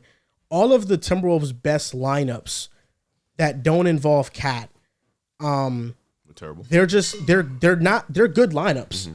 They're just not good offensively outside of one. Are they good playoff lineups? What's the difference think there are between some. Naz Reid and Kyle Anderson? So I'll tell you right now. In 183 possessions, this lineup is a plus 35. Ant-Man, Nikhil, Kyle, Naz Reid, Gobert. They have a 131 offensive rating, which is really damn. good. Okay. Yeah. And 96.2 defensive rating. So they're suffocating, and that's their most used lineup without Cat. Their second one, these are the 3 most used lineups without Cat. Their second lineup, minus 2.7, it's Conley, Ant-Man, Jaden, Kyle, Gobert. They have an offensive rating of 102 in 181 possessions. And then the third one in 150 possessions, plus 16.7 with Conley, Ant-Man, Jaden, Nas, and Gobert. But they're not great as a lineup because of the balance they have. It's because of their defense. They have a 102 offensive rating, but an 86 defensive rating. Ooh. So this even the best lineups that don't feature Cat, they don't have great offensive ratings. Except the Naz Reid one. Except that one, yeah, which, I don't know how much It's how the much it's hugest going to sample regress size, too. on a larger sample size. Defense is going to win them games. And I went back in the last 30 years, and teams with the number 1 defensive rating in the last 30 years that have advanced in the playoffs, it's been 87%. The only teams with the Past number round one? Yes. The only teams that had the number 1 defensive rating in the NBA that didn't advance Were the past the first round of playoffs, 2010-ish Bulls up there? the Bulls are one of them. So good. It's the 11-12 Bulls, the year that D-Rose got hurt. In the first game. The Lakers are the other one, the year after the bubble, Number one 2020, 2021. Number 1 defense rating that didn't advance in the playoffs. So you lost in the Oh first yeah, round. that was the year that AD got hurt. Yeah. So the Bulls, 2012, yep. the 2009, 2010 Bucks, the 97, 98 Cavaliers, Thank God I thought it was and this one happened last year. It was the Cavaliers. that didn't advance. 2022. Okay. So defense. Oh, doesn't facts. Yes. Facts. Tweaked. They ended the year with the number Defense one doesn't defense. matter. No, I mean No, that percentage 80 is low. No, that means 87 everyone yeah. but 3 teams. only did. 13% of teams, and these are the 13%. So you're But banking on A that. couple of them were recent. I was looking at this and I was just like, okay, I want to see what these teams' offensive ratings were. So last year's Cavs team was 9th. So they were great. It was really an upset. It's bad. Your Lakers team, 2020, 2021, 24th offensive rating. But, LeBron and AD were injured for majority of that year. The Bulls, 5th in offensive rating. Derrick Rose injury in the first round. That'll do That it was to our you. year, man. Yeah. 2009, 2010 Bucks, 23rd in offensive rating. And the 97, 98 Cavs, 24th in offensive rating. So for the most part, the teams that get upset, it's either an injury or they have a bottom barrel offense. And I think if the Timberwolves can float around average, they could be fine. But if they've been below average with Cat, what does it make you think that that's going to stay the same or improve? I think it's going to go the other way. D-Wade run right now. Nasri could hoop, though. That's the thing. Like, obviously, going into a playoff series, having him as your number 2 scoring option, when you compare him to other number 2 scoring options, he's not going to stack up. But he could have games like this where he gets hot from 3. He's big. He could put the ball on the floor. He could finish around the rim. He's a good player. So, Joel, it's let me ask just you a he question. doesn't match up to J-Dubs and Let's say Jamal Murray's. Dallas ends the year on 7, right? Let's just say. Who do you have winning, Dallas or the Timberwolves? Without Cat, Well, he's not playing, so yes. I have Dallas. Dallas. Without Cat. Okay. With Cat, With Cat. I would have Minnesota. Ooh, okay. I'm praying for that, for sure. That'd be a fun cop-out to have. It would be. Because you got both. You got horses He in wins. both races. You know what I mean? Like, Cat just means so much to them offensively, though. They don't have shooting. so he was ruled out indefinitely. This sports doctor I follow said that based on either a study he did or read, is the normal recovery is 4 to 6 weeks. That would put him basically 'Cause it wasn't a right full up to the torn, wire. right? Now it's like a repair or something, but that puts him right on basically the deadline of the playoffs. Playoffs are late April. Yeah. So he's gonna have to come and either play right away in the playoffs. Maybe he gets I don't think a he game plays or two in game the regular 1. season. I think he'll play like game 2 And even or if he 3. plays, he's going to be on minutes restriction. He might be coming off the bench. You're not going to get 100% Cat game 1. They need their defense to take it up to an insane all-time level. If their defense can wipe out whoever they play in like 4 or 5 games, get rest, hope other series take a while, like whoever they play next take a while, because they're 2-7, so they would play 3-6. So 3-6 would be hypothetically today. Nuggets and Suns, that should probably go like 6-7 games. So you hope for that, and then you just keep recovering. They should be all right for round 2. A bet on the show is still ongoing. That's the Mavericks trying to get the 6th seed. With every screaming. win, I'm smiling Comfortable? cheek to cheek, I'm trying to see, trying to see the Dallas Mavericks move up in the standings. It was rough. They went on a losing streak, but they just beat the Miami Heat. They got the Pistons, then the Bulls. I'm thinking maybe this could be a 3-game win streak. They Bulls, just beat the Heat, sneaky. though. Sneaky. We beat them already. The Bulls are sneaky. Don't sleep on us. Do you think, or have you changed your mind on the Mavericks after the wait. win against the Heat? After this I one wanted game, to be known. I saw that. you change in the how you feel topic about list. them? I started to laugh so much, my stomach started to Because you haven't hurt. changed how you felt about them, I'm sure. Why would I change about anything about how I feel about the Dallas Mavericks over a win at home against Miami? Because Dante Exum played, buddy. Really? Weren't they Yes. down big and to Yeah, start the no, game? they were. They came They back, were. though. It was early. They were down That's like 21 to first half. 7. Yeah. Oh, okay. That's That was basketball for you nowadays, though. 21. That's nothing. It's like 10. That's nothing. But no, there's nothing to feel different about the Dallas Mavericks. What I will say is what I spoke to you about earlier, is the big reason why they were able to close out that game in the 4th, outside of Luka being Luka, was that someone other than him stepped up. And you would assume it would be Kyrie. He did hit a clutch shot down the stretch of that game in the corner. But I'm talking about Dante Exum, who was making some clutch shots. Now, you look at the Dallas Mavericks, their offense is what should give you, if you have any faith in them, that's your 100% confidence. That's it. The offense is what gives you that confidence. But Lord help me if we talk about that defense, because we understand that defense still, even with the addition of Gafford, PJ Washington, I was told, was supposed to be a great addition to that defensive side of the ball. It hasn't been the case. They've been the worst defense post All-Star break, but a good win against Miami, a good team in the Eastern Conference. I will give them that. But I'm not going to have a game. They just lost to the Pacers. They were on a 3-game What skid. hell he have? He must have went crazy. Yeah, facts. Oh, man, that noise has died. So After a man's injury, you're cruel. No, I was just saying He that means it in the sense it's Hallie didn't crazy even- yes. how the Pacers are doing this and Hallie's not scoring. That is red alarms. Like, this is an issue, Dallas. That's the truth. Now, why? They're just an efficient. They score. But Joel, now I bring it back onto you. Why was I supposed to have my mind changed at all? You know, Joe, I don't understand how you got the question wrong when there was only one right answer. Of course, you got to change how you feel about them. What goes on in your head? The reason why you got to Please change how you explain feel it to about me. them is because you saw them go on a win streak leading up to the All-Star break. They won a game after the All-Star break, and then they go on a loser streak. So how you feel about them going into the All-Star break? Oh, man, this team is scary. Then they have one of the worst defensive ratings in the league. You change and you say, yo, wait, hold up. Who are we talking about? This defense, I'm not talking about you. Oh, I'm just talking about in the okay. vacuum. All right, got Because it. this is how Mavericks fans are feeling. Fair. We feel high. We feel mighty. Man, our defense, what the hell is wrong with Jason Kidd? He got to be fired. And after this win against the Heat, it gave you a glimpse of how the Mavericks can look like if they, for stretches, can communicate on defense and actually play hard.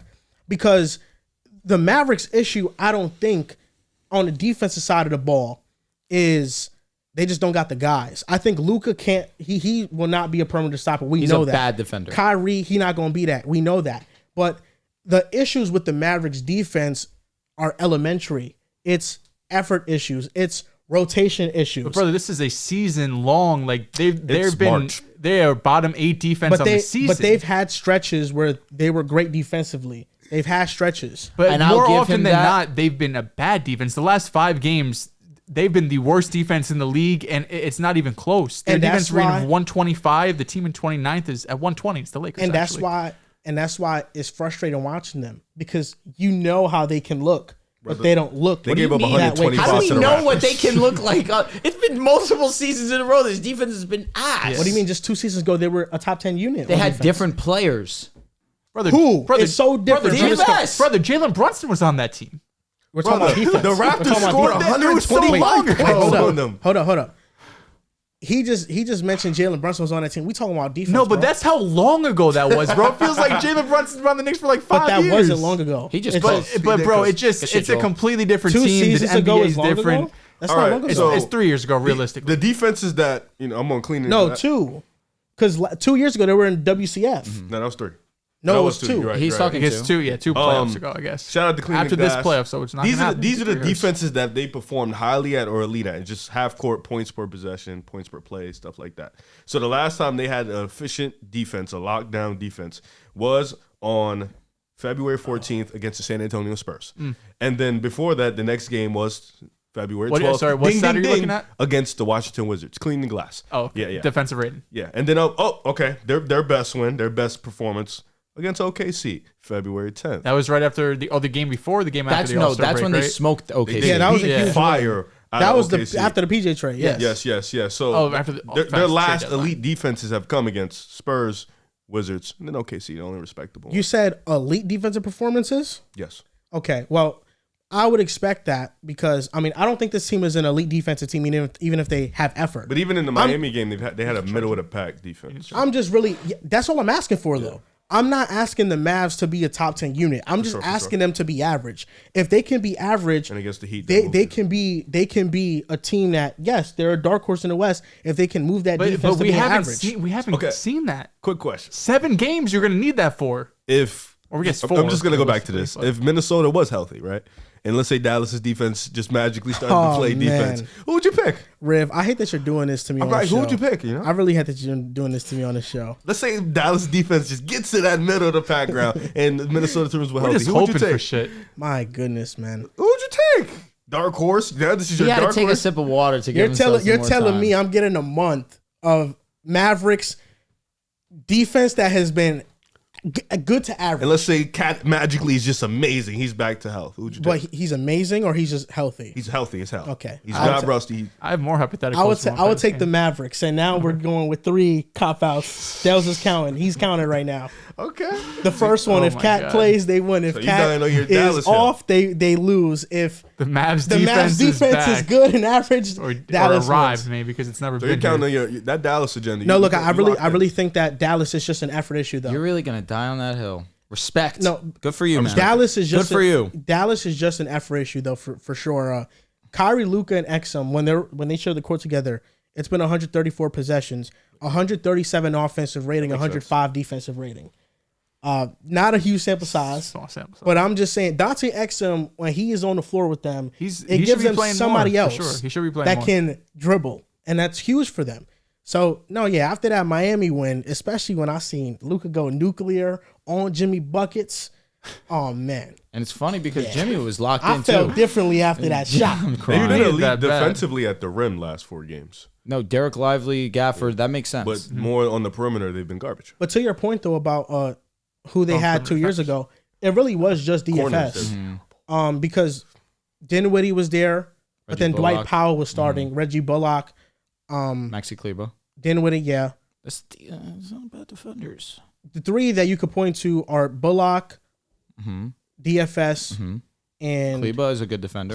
Kleber's on the team now. I know. I think PJ is probably just as good as Reggie Bullock. Like, is a Reggie defender. Bullock is dog shit. Yeah. DFS. No, as a player, for sure. Yes. No, they missed DFS, but I think what they gained is rim protection with Lively and Gafford, and that team had Powell. You know, so True. I've seen them play with effort. Maybe it's a Jason Kidd problem. Who knows? I just think that if Jason Kidd It's crazy. gets fired from Dallas, we're not looking at him getting fired from Milwaukee and then Dallas, and then after they fired him from Milwaukee and Budenholzer came, they took off as a team. It's like we said about Portland with Dame. If the head of the snake doesn't want to play defense, then it's gonna be trickled down to the bunch. You know, It's gonna get tough. We're going to talk about AD getting Jason Kidd a head coaching job at that point in time. Oh, facts. He was assistant for you guys, right? Yeah. I loved Jason Kidd as our assistant coach. But Facts. we're going to talk about Anthony Davis being the primary reason why he is a head coach again. Well, I don't Caruso disagree was with there. I mean, we had and KCP. Rondo, defense was nuts. Dwight. Yeah, we had amazing. Yeah, the person person that that was. We had tough. so much, Yeah, but you you had understand 10 what I you had mean. 10 I'm just talking about defenders. like the best. Yeah. Yeah, we had an unbelievable 10 legit defensive. defenders. Yes, I don't disagree with you though. Luka has to stop complaining on defense. Yeah. There was a play that I seen him. It was a fast break, and the man to the left side was cut into the basket, and Luka was the last person behind on defense, and the man got behind him. He scored, and then Luka is yelling at Josh Green, who's like on the other side, and it would have been further for him, a further distance for him to go and cover him, and Luka got mad at that, and I'm just like, that's a you thing. So I understand. I think Luka has to be better defensively, and he has Just to the effort. stop getting mad at teammates when he's at fault for his lapses in coverage. You know, so I think if they could just be more connected, they'll be fine. Because that offense, that offense is gonna show up. Kyrie's outside gonna maybe show up? Kyrie. I don't know about Kyrie. Oh, We he doesn't just show up, saw it's that over. the consistency numbers weren't great for him. No, we're not. Kyrie We're doesn't not. show up. It's Or Luka. GG's, man. Or Luka was fine, 29%, right? Tatum range. Yeah. No, not Tatum range. Yeah, Definitely. no, Within- no, within because Tatum was 5%. 34. Within but- 5% seems like in range. Luka was to me. 29.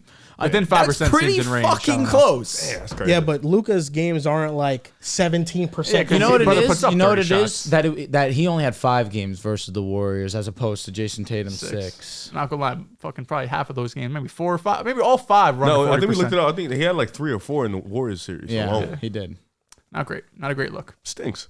This week- Larry Bird player, what was it? Larry Bird Eastern Larry Conference Bird, Eastern player Conference. or whatever. This week in the NBA, what's your this week in the NBA, Riv? Mine's is a would you rather. Let's do it. Yeah, so I'm doing a little different this time. I'm picking 2 role players, and we're gonna pick who would you like for this specific team in the East or in the West. Okay, Okay, love so that. plugging them in just as a player, how would they look? Who would make the team much better? So this is would you rather Phoenix Suns Mikal Bridges or Derek White now? Let's not think about Brooklyn Nets Mikal Bridges. He's in the wrong role. Let's think of the real Mikal Bridges. All right, On what team? here we go. Okay. First team up, Cleveland Cavaliers. Who would you rather have? Derek White. For me, I would go Bridges. I would probably, They I'd need rather the want wing. the wing. They want Yeah, the wing. Mikal. That's a team that needs a wing. And we're talking, this is Suns version, Mikal, you said? Yes. Suns version, yeah. Suns version of Mikel just admitted on the podcast he ain't trying to find him. I'm pretending to hear him say that. All right. I also didn't I'll watch be honest, this, so I didn't know that. No, I That's- saw that's that the- clip. that's That clip the was worst crazy, thing I'd but ever- It was on the Jalen Brunson. Oh, and he was Josh saying Hart that podcast. they'll basically handle whoever comes out the East. Yes. Yeah, it was that He went part. insane. We And won. they weren't worried about it. Yeah, they were won crazy. 4 straight. Insane. Okay. All right, next, who'd you pick? Oh no, Mikal Bridges. Next team up, Sacramento Kings. Mikal Bridges. Mikal Bridges, yeah. I might go. I feel in Derek this White. in Because this then I could situation- I could close with Fox, Monk, and Mikal. Fair. And I like that. Because I automatically And fair Keegan. enough, and you make And Keegan the Sabonis. 4, Yeah. put Sabonis to the 5. Yeah, I'll go like Bridges. that. I like Mikal. that. Okay, I can flip too. Next team up, OKC. For me, I think they have a little too many guards. I'll go, but then you get But I Giddy can- the fuck up out of there. Yeah, that's but true. Bridges there. That's a defense. Ooh, that's nice. You already have Dort. You already have J Dub. That's a nice tandem. I'm going with Derek White just because sometimes I watch OKC and I think that with the non-SGA lineups, they could use another creator. That's fair.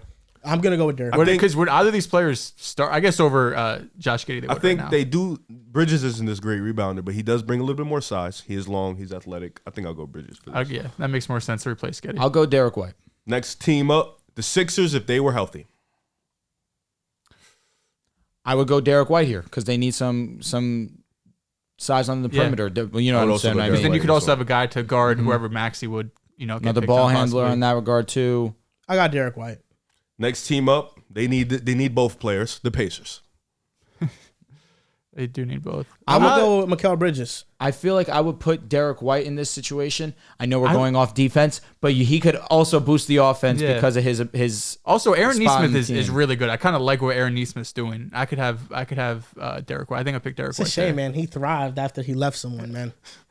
I mean, he never played. I would also go Derek White. Next team up, Atlanta Hawks. Mikal, what you're saying this with DeJounte and Trey already? Yeah, Mikal. I'm going Fair, with Mikal. yeah, Mikal. Yeah. Mikal too. 2 more teams left. This next team up, your favorite team, the Dallas Mavericks. This what you think? I'm going with Derek White. Derek White. Yeah. But then you want So Luka you're at gonna the 3? start Kyrie, That's fine. He Derek can. White, Kyrie, and Luka. He can. He's got the size. He does. You're does. telling me He- I'm replacing The 3 doesn't really matter when he's going to be Dante- the point guard. Yeah. You're basically telling me I'm replacing Bridges with Green, Josh Green. You're telling me I'm replacing Exum with Derek White. He doesn't play. Well, Exum does play when he's healthy. He's just unhealthy. I hate that for him. I think I would take Mikal there. It I feels think I might more go like a Bridges natural here, fit. too. Especially in the West, you kind of need And you for get the a little more wings. size, a little bit. Yeah. Fair enough. I get what you're saying. I just feel like the perimeter has been such an issue. Not that Mikal obviously can't defend the perimeter, but you know that's where Derek White's going to be. And he's also going to knock down jump shots at an efficient rate. Last team up, the Los Angeles Clippers. I'm going Derek White. Yeah. Yeah, Because I'm they going don't Derek need the White. wings. Facts. I'm going Derek You already White, got Paul too. George, Kawhi. 8 teams. That's that. No Lakers. Did you keep track of who we said for who? Like, was it mostly Derek White? I feel like it was pretty even. It was pretty even split, honestly. I know I definitely said mostly Derek White. I don't know might have why said you Mikal told for me 2. that after we did it. No, but- I knew you weren't. Just want to make sure. Okay. Yeah, no. You know, I'm pretty sure us 3 went Mikal a lot. He went Derek White a lot. You know, Riv, sorry to Hey, cut you off. What's up, dude? Speaking of would you rathers, I got one, but if Drew wants to finish his statement off, we could wait on it. No, that's fine. I'll go before we do that. My this week in the NBA, because we don't have a topic on my boys, is going to be centered around the Los Angeles Lakers. So what's Very original. what's great about this is we lose a heartbreaker to the Kings, and that one could have really changed the trajectory of how we were gonna end the season in terms of the standings. We were a half game away from Dallas. We would have been ahead of them in the standings, and we would have been one step closer to catching the Kings at that 7th spot. But we blow a 19-point lead. We end up losing by 10, and the vibes are low. Then LeBron James doesn't play against the Milwaukee Bucks. You're already going in thinking that we're probably gonna lose this game. But D'Angelo motherfucking Russell But respect drops his name. 44 points telling against them, and he hits the game-winning shot. And Spencer Dinwiddie surprised the shit out of me with the game-winning block on Damian Lillard to seal the game. All I've been saying this year has been to simply respect D'Angelo Russell. This is the best version of D'Lo that we have seen. And why it was especially special yesterday was for the fact that he did this when we did not have our best player in LeBron James. He stepped up when the king was not there, and he was the true king of the night. 44 points, 9 3-pointers. He's in a different zone this year, and I just say that for come playoff time, I feel confident that he can play this role Where because was Dame at? for the first... in hell. I remember when you asked that question at the beginning of the year. That was a crazy question. It was. He really has just been super inefficient. Worst possible scenario. Yeah. Yeah, it really was a worst possible scenario. Yeah. But D'Angelo Russell has just been on a different level, and all I simply ask is to respect him. He's him. Mine's going to be at This Week in the NFL, so we could do that. Nice. Okay, so I actually have 2 this week in the NBAs and then a Would You Rather, so maybe it counts as 3. I just wanted to shed light to the Phoenix Suns because they're 37-25. They're the 6th seed in the West. But when I was watching the Nuggets and Suns game the other night, they pulled out this stat with the Suns that kind of shocked me and how bad they are in the fourth quarter. They're a minus 14.7 net rating in the fourth quarter. It's the worst in the NBA, but it's the worst by a landslide. The second worst is at minus 6 something. So the Suns are twice as worst as the second worst team in the NBA in the fourth quarter. The second worst is the Miami Heat at minus 5.7.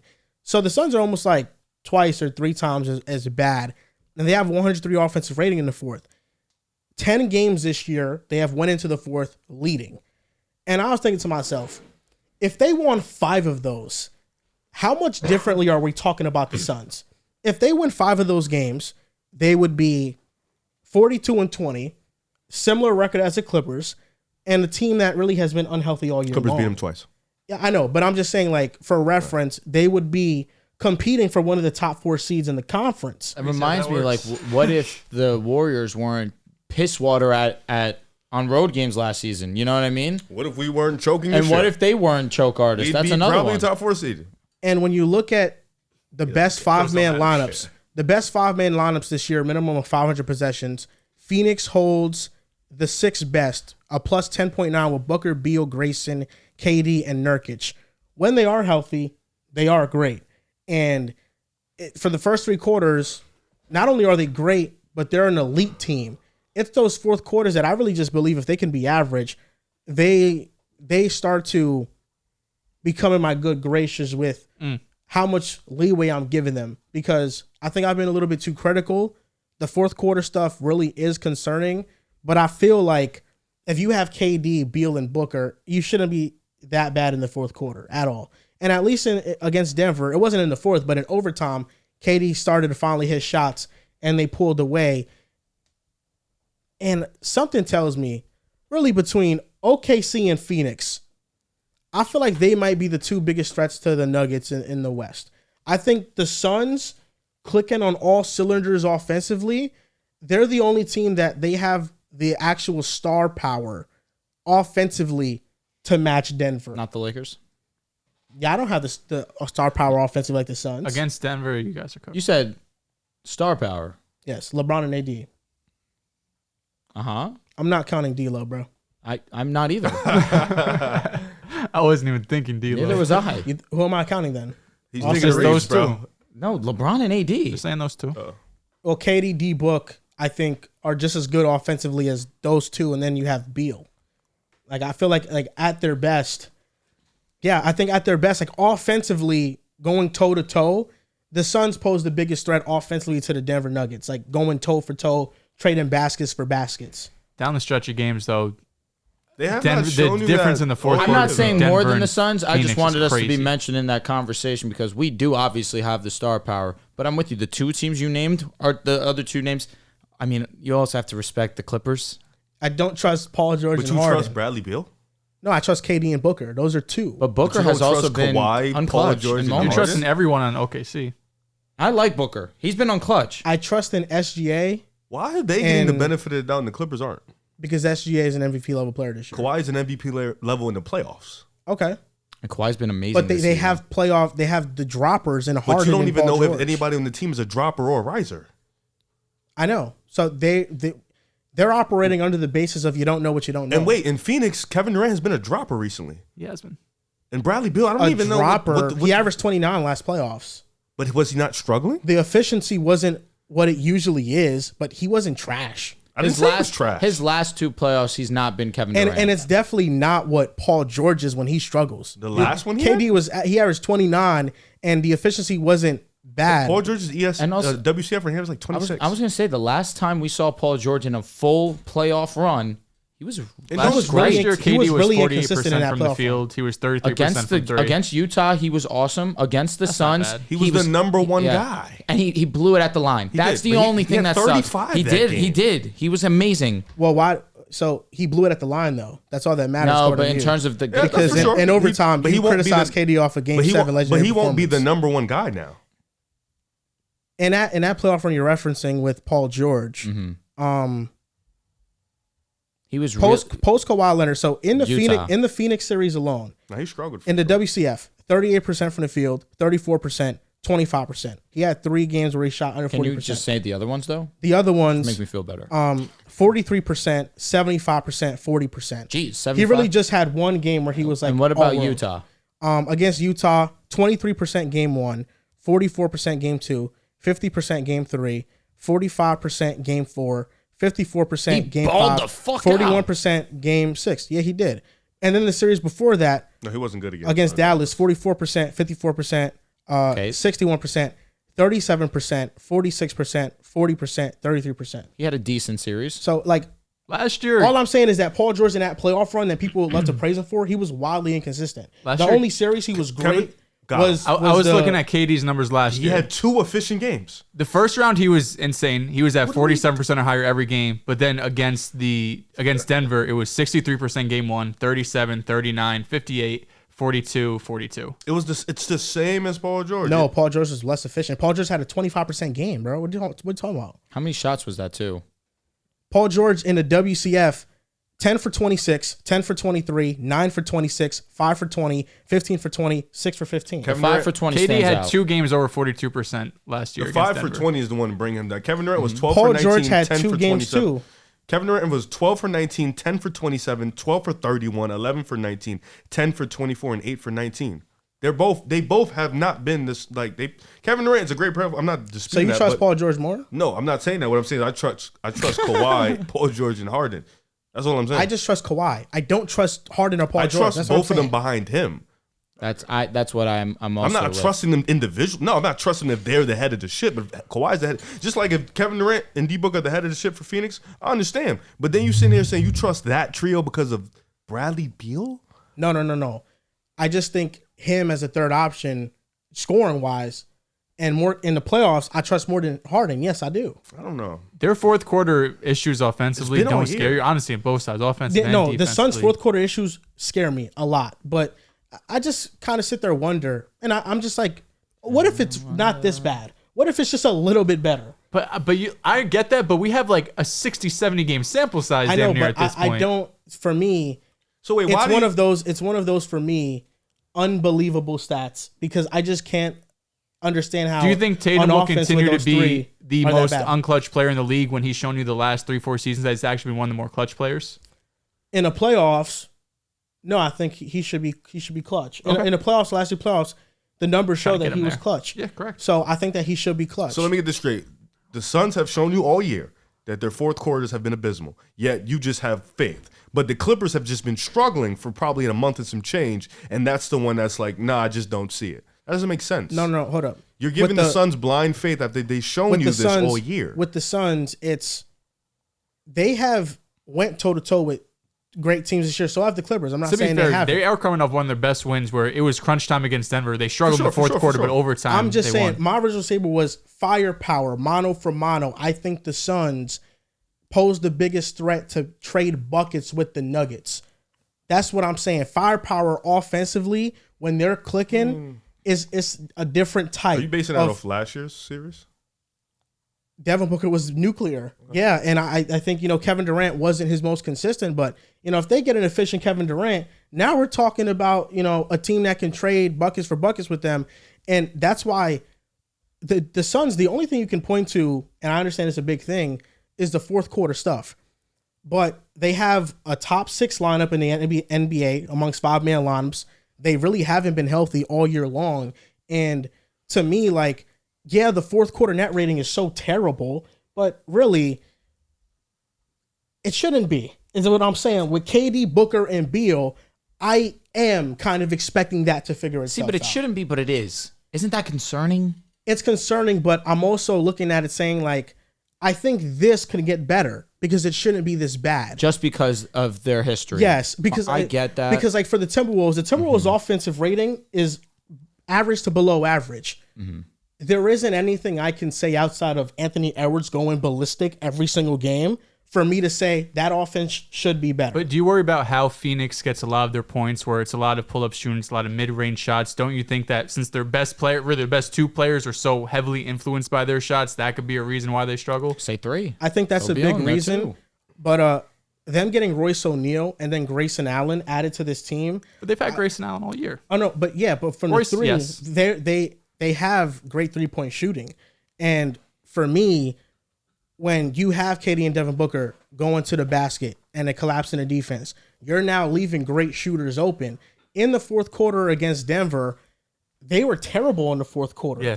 But I came away from that fourth quarter saying their process was kind of right. But overtime, They were getting open shots in the fourth. Grayson was missing. Royce O'Neal was missing. KD was missing. They were going back and forth. Both the Yeah. Nuggets missing shots back and forth, missing threes. MPJ was missing open shots. I understand that it shouldn't be this bad, but I don't think it should be this bad for the talent. It's the same way how last year for the Lakers, the record was a play-in team, but you said to yourself, we shouldn't be this bad. And that's why you picked them against the Grizzlies and you picked them against the Warriors, because you're like, listen, the numbers may show that. He's talking me. No, but you guys had a great second half. We did. But I'm saying the numbers may show that we are this, but I understand that given the talent we have, we can be so much better. But they had evidence. This is how I feel about the Suns. When has Kevin Durant, oftentimes he's one of the most clutch players in the league. But also look at how they matched up too. They matched up against the Grizzlies, who in hindsight, I know we picked them in hindsight, was a strong matchup, plus they had injuries. And then in round 2, the Warriors, who gave the credit defense to the Lakers, but they were terrible shooting wise compared to what they had been in the past. And also the Lakers were one of the hottest teams coming into the playoffs. We were. And their defense was elite. So you think the Suns' defense, the fourth quarter should be this bad? It should get better, but I still don't think it's going to be good enough. Not be No, it shouldn't be this bad. But it has shown us right now that it's been bad. Riv's point is completely valid. I know what he's saying. It shouldn't, but there's been no evidence to prove that it can be better. They were great in the OT, but in the fourth quarter they had struggles. I understand. Still. So what you're trying to tell me, though, I know what you're trying to say. You're trying to tell me that, listen, you have faith in the Suns figuring out the fourth quarter, and I don't have faith in the Clippers. The Clippers defense is a part of it, but really the bigger part of it is just I can't trust Harden and Paul George, really, and mostly Harden. That's really the biggest part of it. Okay, but once again, there's no legit evidence lately to show you can trust that big three. You can't even trust them to be healthy. Oh, I could trust 2 of the big 3, but they're not. They're gonna need more than 2 of the big 3. And also, let me just say this: they can't just go. They can't. If they play the Clippers, they're not beating them with just Kevin Durant and Devin Booker. I know they need Bradley Beal. Even with this terrible fourth quarter net rating, they are a top 6 team in the West, and they've suffered the most losses in the fourth quarter, leading. They're closer to the 10th seed than the 1st seed, my brother. The Clippers bad, abysmal defense. They're still a week from now they could be the 8th seed. You know what I mean? I think the Suns will finish within the top 6 seed. I don't think that's crazy, but also, right can they beat anyone in that top? If they're the 6th, they have to be the top 3 seed. Are they going to be able to beat Nuggets, Timberwolves, Clippers, OKC? Are they going to? I don't like really those matchups for any of them. I think they could beat the Timberwolves. Another year, KD first round exit. And I think they could match up with the Clippers. I mean, this is honestly, you could say the same thing where the Clippers, if they play the Suns, this is not a matchup where Paul George and Harden should struggle in, especially not PG. So these are smaller guards. Booker and Paul George has played well against the Suns relatively when, in the regular season. Obviously, he has to translate in the playoffs, of course, and all that stuff. But this isn't like they're going up and it's like Timberwolves. That's a bad matchup for the Clippers. Defensively, they played them well. And even though they just beat them last, a week or two, scored 95 points. It was 89-88. It was an ugly game from both teams. Both teams couldn't score on each other. They both locked each other up. So, against the Suns, though, it's that's not really... We talking about the defense. They probably both teams can't guard each other. So, it's really... I don't know. No, I know what you're saying. All I'm saying is that the Clippers, like I said, it's just really James Harden and Paul George who I don't trust. That's really what it is. I trust Paul George. With the Suns, even with this terrible fourth quarter net rating, they have still been a legit playoff team in the West with the terrible fourth quarters plus all the injuries they've suffered. And right now, I don't even think there's like an overhead concern with the injuries long term because KD's been healthy all year. Devin Booker, he's out right now, but it's not something that's going to threaten his playoff availability. And then Bradley Beal's healthy, and the injuries he suffered have been like falling on a player's like foot and then rolling his ankle and stuff. It haven't been like lingering stuff. So, I mean, yeah, I think all I'm saying is that I think the Suns pose one of the biggest threats to the Nuggets offensive firepower wise. And if they can figure out the fourth quarters, this is a team that I start to look like in a lens of they're serious. I don't know. How does one figure out how to pass out of double teams when they haven't done it most of their career? How does one figure out that he doesn't have the feelers? Like, these are things, they're struggling with things that they've been struggling with for some time in their careers. I mean, it's also a brand new team that they just added pieces to the team. True. That's true. Why is it that your first instinct when you're getting double teamed is not to pass? I don't know. Sometimes the read isn't there. Defenses are able to, Anytime a double team would come my way, it's immediate. Who's the open guy? It just shouldn't be that hard and sometimes. I do think that when it comes to like... It is the NBA. It's so much more advanced. I think KD does struggle with doubles, but I think he can do it. Like, he struggles at it, but I don't think he turns into just a terrible player when he is. Nah, I never said that. Like, I think he can do it at a like solid level. It's just sometimes it's just too much shot hunting, like trying to find his. Yeah, exactly. Especially in the fourth quarter too. SGA 47 30-point games this season. He ties Kevin Durant for most in OKC history in the season. KD did it twice. And this the would you rather. You guys told me to save this for this show, the Alperen Sengun one. So I saved it for this show, the Alperen Sengun one. Okay. This is a would you rather Alperen Sengun edition. First name up is Evan Mobley. Ooh. Alperen Sengun. Sengun, yeah. I'm going with Sengun. I'll go Sengun right now. Lauri Markkanen. That's tough. Lauri Markkanen. I'll go Lauri. I'm going to go with Alperen Sengun. Cade Why? Cunningham. I'm going with Alperen because he can initiate my offense. A lot of Markkanen's shots, he plays without the ball. Don't you think Lauri could fit on play every team? All 30 teams in the NBA. No, That's no. who would he rather? He rather Sengun? That's the only It's reason just I'm you asking. and you're building the Lauri- offense around Lauri. Just like, come on. Correct. Lauri someone- can fit Shit. on more teams. I think Sengun is the better player. I would do nasty things to have Lauri on my team. He's just so perfect as a role player. I'll be honest, that statement doesn't move us because you would do that for a lot of teams. Almost the whole Nah, league. Lauri's different. I don't know. He's the best catch and shoot outside of the obvious. I don't think, Norman Powell. this is going to sound weird, but I don't think because I do more things than you on a basketball court, I'm quote unquote just better. You know, I think sometimes certain players who do a little bit less impact the game more. Mm-hmm. I think sometimes certain players who do a little bit less. Is Giannis the emphasis of that? He didn't pop up once, Mm-hmm. but I don't know. Honestly, as you brought it up, I don't think so. I think Mm-hmm. somebody can be a better player, but you being a number one is not ideal. And it's not saying this is just in general. Like, it may not be ideal. But yes, that's all I wanted to say. Pascal Siakam. Did you skip a name Pascal Siakam. before Pascal? Nope. How would you? No, it was Lauri. Oh, okay. Yeah. Pascal Siakam. Sengun. Shingun. I'm Sengun. going with Sengun, Alperen pardon me. Sengun as well. Again, why? I prefer his game more. I do too. The Siakam fit hasn't been as seamless as I thought with He's Tyrese. playing very well. No, the I numbers think they look both good. are. I prefer Tyrese Sengun. doesn't play well. No, I'm No, I'm talking. talking about Siakam and Oh Sengun. no, Yes. Sengun's been playing awesome. Yeah, I just like Sengun's game better. I like him 'cause it's better prettier? than Pascal Siakam. No, I I just just think- prefer the I way just he like it gets more. his, like the way he operates in offense as opposed to like trying to too fast paced. trying to navigate towards a Siakam game. Okay. Nikola Vucevic. Shingun. Sengun. Sengun. I'm not even. I'll go with Sengun. Chet Holmgren. Chat. Chet. I'm going with Sengun in this matchup. Scotty Barnes. Ooh. I'm going Scotty. I'd go Scotty too.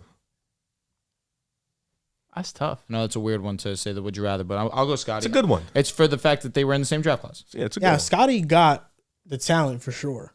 He got the talent for sure. Scotty's been awesome. It's unfortunate has he got been. hurt. I think I'll say Shingun. I'm gonna go with Sengun too. I just prefer his game better. You know, that's another thing. I just prefer his game better. I think he's more effective at scoring. Pretty much. Like Scotty can get downhill better, but in a half court setting, Sengun can get And his also more the consistently. defense. That doesn't like. Sengun's not terrible defensively. No, but Scotty's really good. When he locks in. Like, I don't think the numbers back up like he's been a top-level defender this year. I mean, the Raptors are mid, but Next name up, Cade Cunningham. Cade, I'm not thinking I'm about going it. with Cade for sure. He's been on a heater. No, it's take the team shit out Yeah, of it. it is hard. And I would just say Cade. Just take I the would say team Cade. shit out. I'm telling you. Cade is starting to show those flashes now that he's finally healthy. He's still on a terrible team. And Terrorist. dating back to the draft, he was the guy who had the highest ceiling to me. And I think he's showing it. For me, it's Cade Cunningham. Franz Wagner. Sengun. It's If a Franz shame can shoot Franz at hasn't somewhat figured of out a that good rate. three ball, Yeah. man. Still got time. I'll go Sengun. I'm going to go with Alperen Sengun, too. Zion Williamson. Zion. I think I'd still go for the whatever Zion. Like, I'm still hoping for the We're potential, seeing so it. I'd go Zion. We're seeing it. Yeah, I'll go Zion. I really don't know. That's tough. What has happened to the game? I would still take Zion. I would take Zion.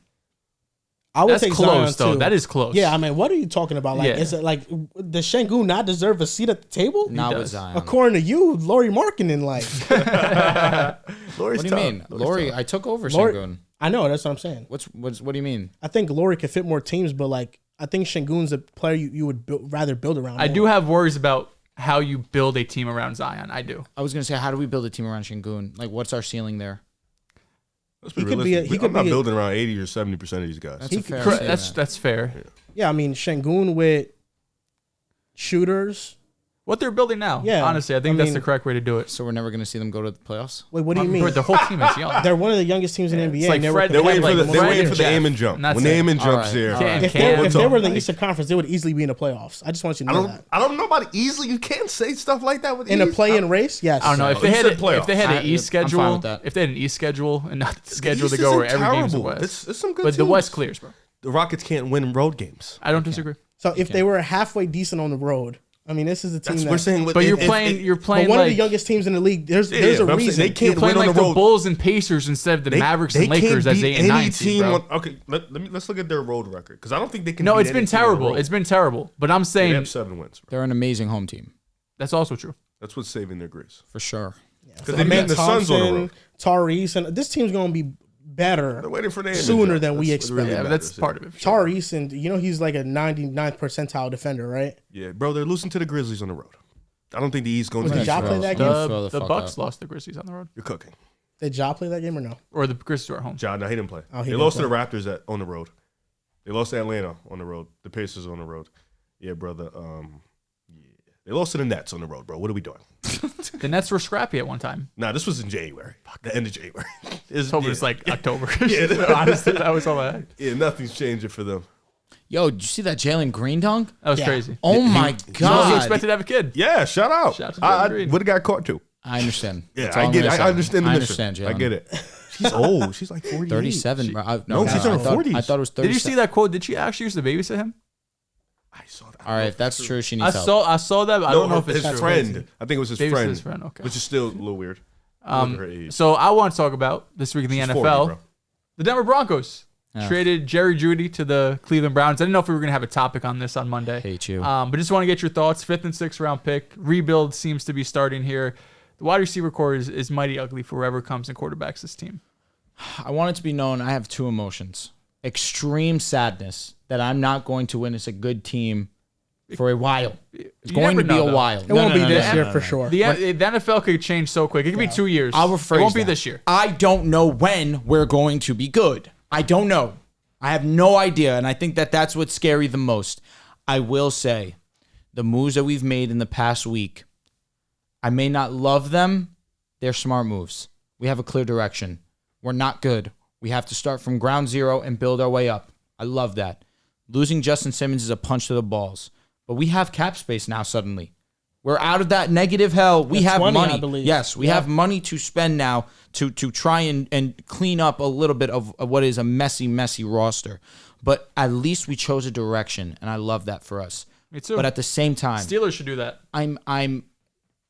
I'm dreading that idea that I don't know when we're going to be good. And that's really a terrible place to be as a fan. Yeah, I love that you guys now have $20 million to dish out to somebody like Sam Darnold. Revitalize his career with the Broncos, Wouldn't that baby. be something? Sam Darnold, Sam Howell, full circle. One As of long those as two. we're Maybe playing- Sam Howell. You love Sam Howell. I just want to pay a quarterback less than 15 Riv, do you have to million. go at 7 still? No, I'm good. They didn't leave yet. Alright. So Okay, just but talk. The show's almost over. yeah, we only got 2 more topics We're left. good. We're good in the hood. The bigger dark horse team between I the was texting, Pelicans and the Magic. The Pelicans in the West are a team that overlooked. They are a top 6 seed in the playoffs, but with the landscape of the West, the Lakers, Warriors, Mavericks, even the Kings get talked about more. And then the Magic, as of recently, have really been pushing up in the standings. They are now the 4th seed in the East, I believe. Which one is a bigger dark horse in their respective conference? So this is taking into account who would they play in the first round in their conference as well. This was a tough question for me because I think both teams are on different pathways. You know, I think the Pelicans have a little bit more expectations. Magic are the 5th seed, by the way. They've been together for a good amount of times. You know, you're waiting for that Zion leap, that BI jump in the playoffs. They got CJ as opposed to Orlando. You know, it's their first time being in this type of competitive standpoint in a long time. You know, they're a young, scrappy team. Pretty much most of their high-level players on rookie deals have got a little small extension like Wendell Carter Jr., Cole Anthony. But guys like Anthony Black when he plays or, you know, Paolo and Franz, they're Jalen Suggs. They're the young, scrappy guys that Jalen Suggs, man, one of the better improved players sure. this season. I love to see it for him because, you know, I was a big fan of him in college. I think most people were. Hell You know, yeah. he was dope at Gonzaga. Some people football wrote him off. star too. Sure, for sure. Like you wrote off Brandon Miller? Okay. How did I write him off? We're back. We've been having this argument. Wrote off every Brandon. You show. could have named so many other people. To say I wrote off Brandon Miller's insane. He will be a bust compared to Scoot Henderson. I thought Scoot would be a better prospect. Fucking sue me. You wrote him off before he played an NBA game. I wrote What Jalen do Suggs we off mean after write a him season off? of basketball. No, can you Jalen just Suggs correct is it? 2 You cents. wrote him off compared to Scoot Henderson. Is that okay? So, what is I that? doesn't thought make it Scoot better. would be better. That doesn't. It really it's doesn't the make same it thing. better. We're saying the same thing. You're just trying to what? frame it differently. No. Yes, Brandon Miller can still be good, but not be as good as Scoot. he's better than him right now. Yeah. Oh, no shit. Obviously, I was wrong about that statement, but that doesn't mean I wrote off Brandon Miller. You did write him off because you said he'd be a bust compared to Yeah. the 3rd overall pick in I the thought draft. that Scoot would be better. Like that's so odd. Like it may not be a good statement, but it's not me saying that Brandon Miller is going to be bad.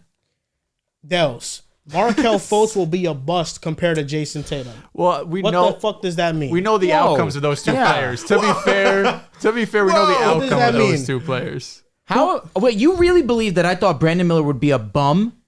You said he'd be a bust compared to Scoot Henderson. I thought that Scoot would be the better player. What is so hard to understand? Brandon Miller was the what second does that overall mean? pick in the draft. That just I feel like thought it's that a little Scoot would be wishy-washy. way better than Brandon, especially for the situation. Riv, what does it mean if I went to you and I said there was in the You same no, draft but class? you're really it's you believe I thought Brandon was going to be bad? Riv, Brandon Ingram So the will answer be a is bust yes. compared to Jalen Brown. That's the 2nd overall pick and the 3rd overall pick. You said the 2nd overall pick would be a bust compared to the 3rd Who's a overall better pick. player, Jalen Brown or Brandon Ingram? Jalen Brown. Right. But Brandon Ingram's not a bust compared to him. What does that mean? He's a bust compared to him. That makes no sense. That Jalen Brown would be way better. So that means you're essentially saying Like Harrison Barnes, is he a bum? no. Right?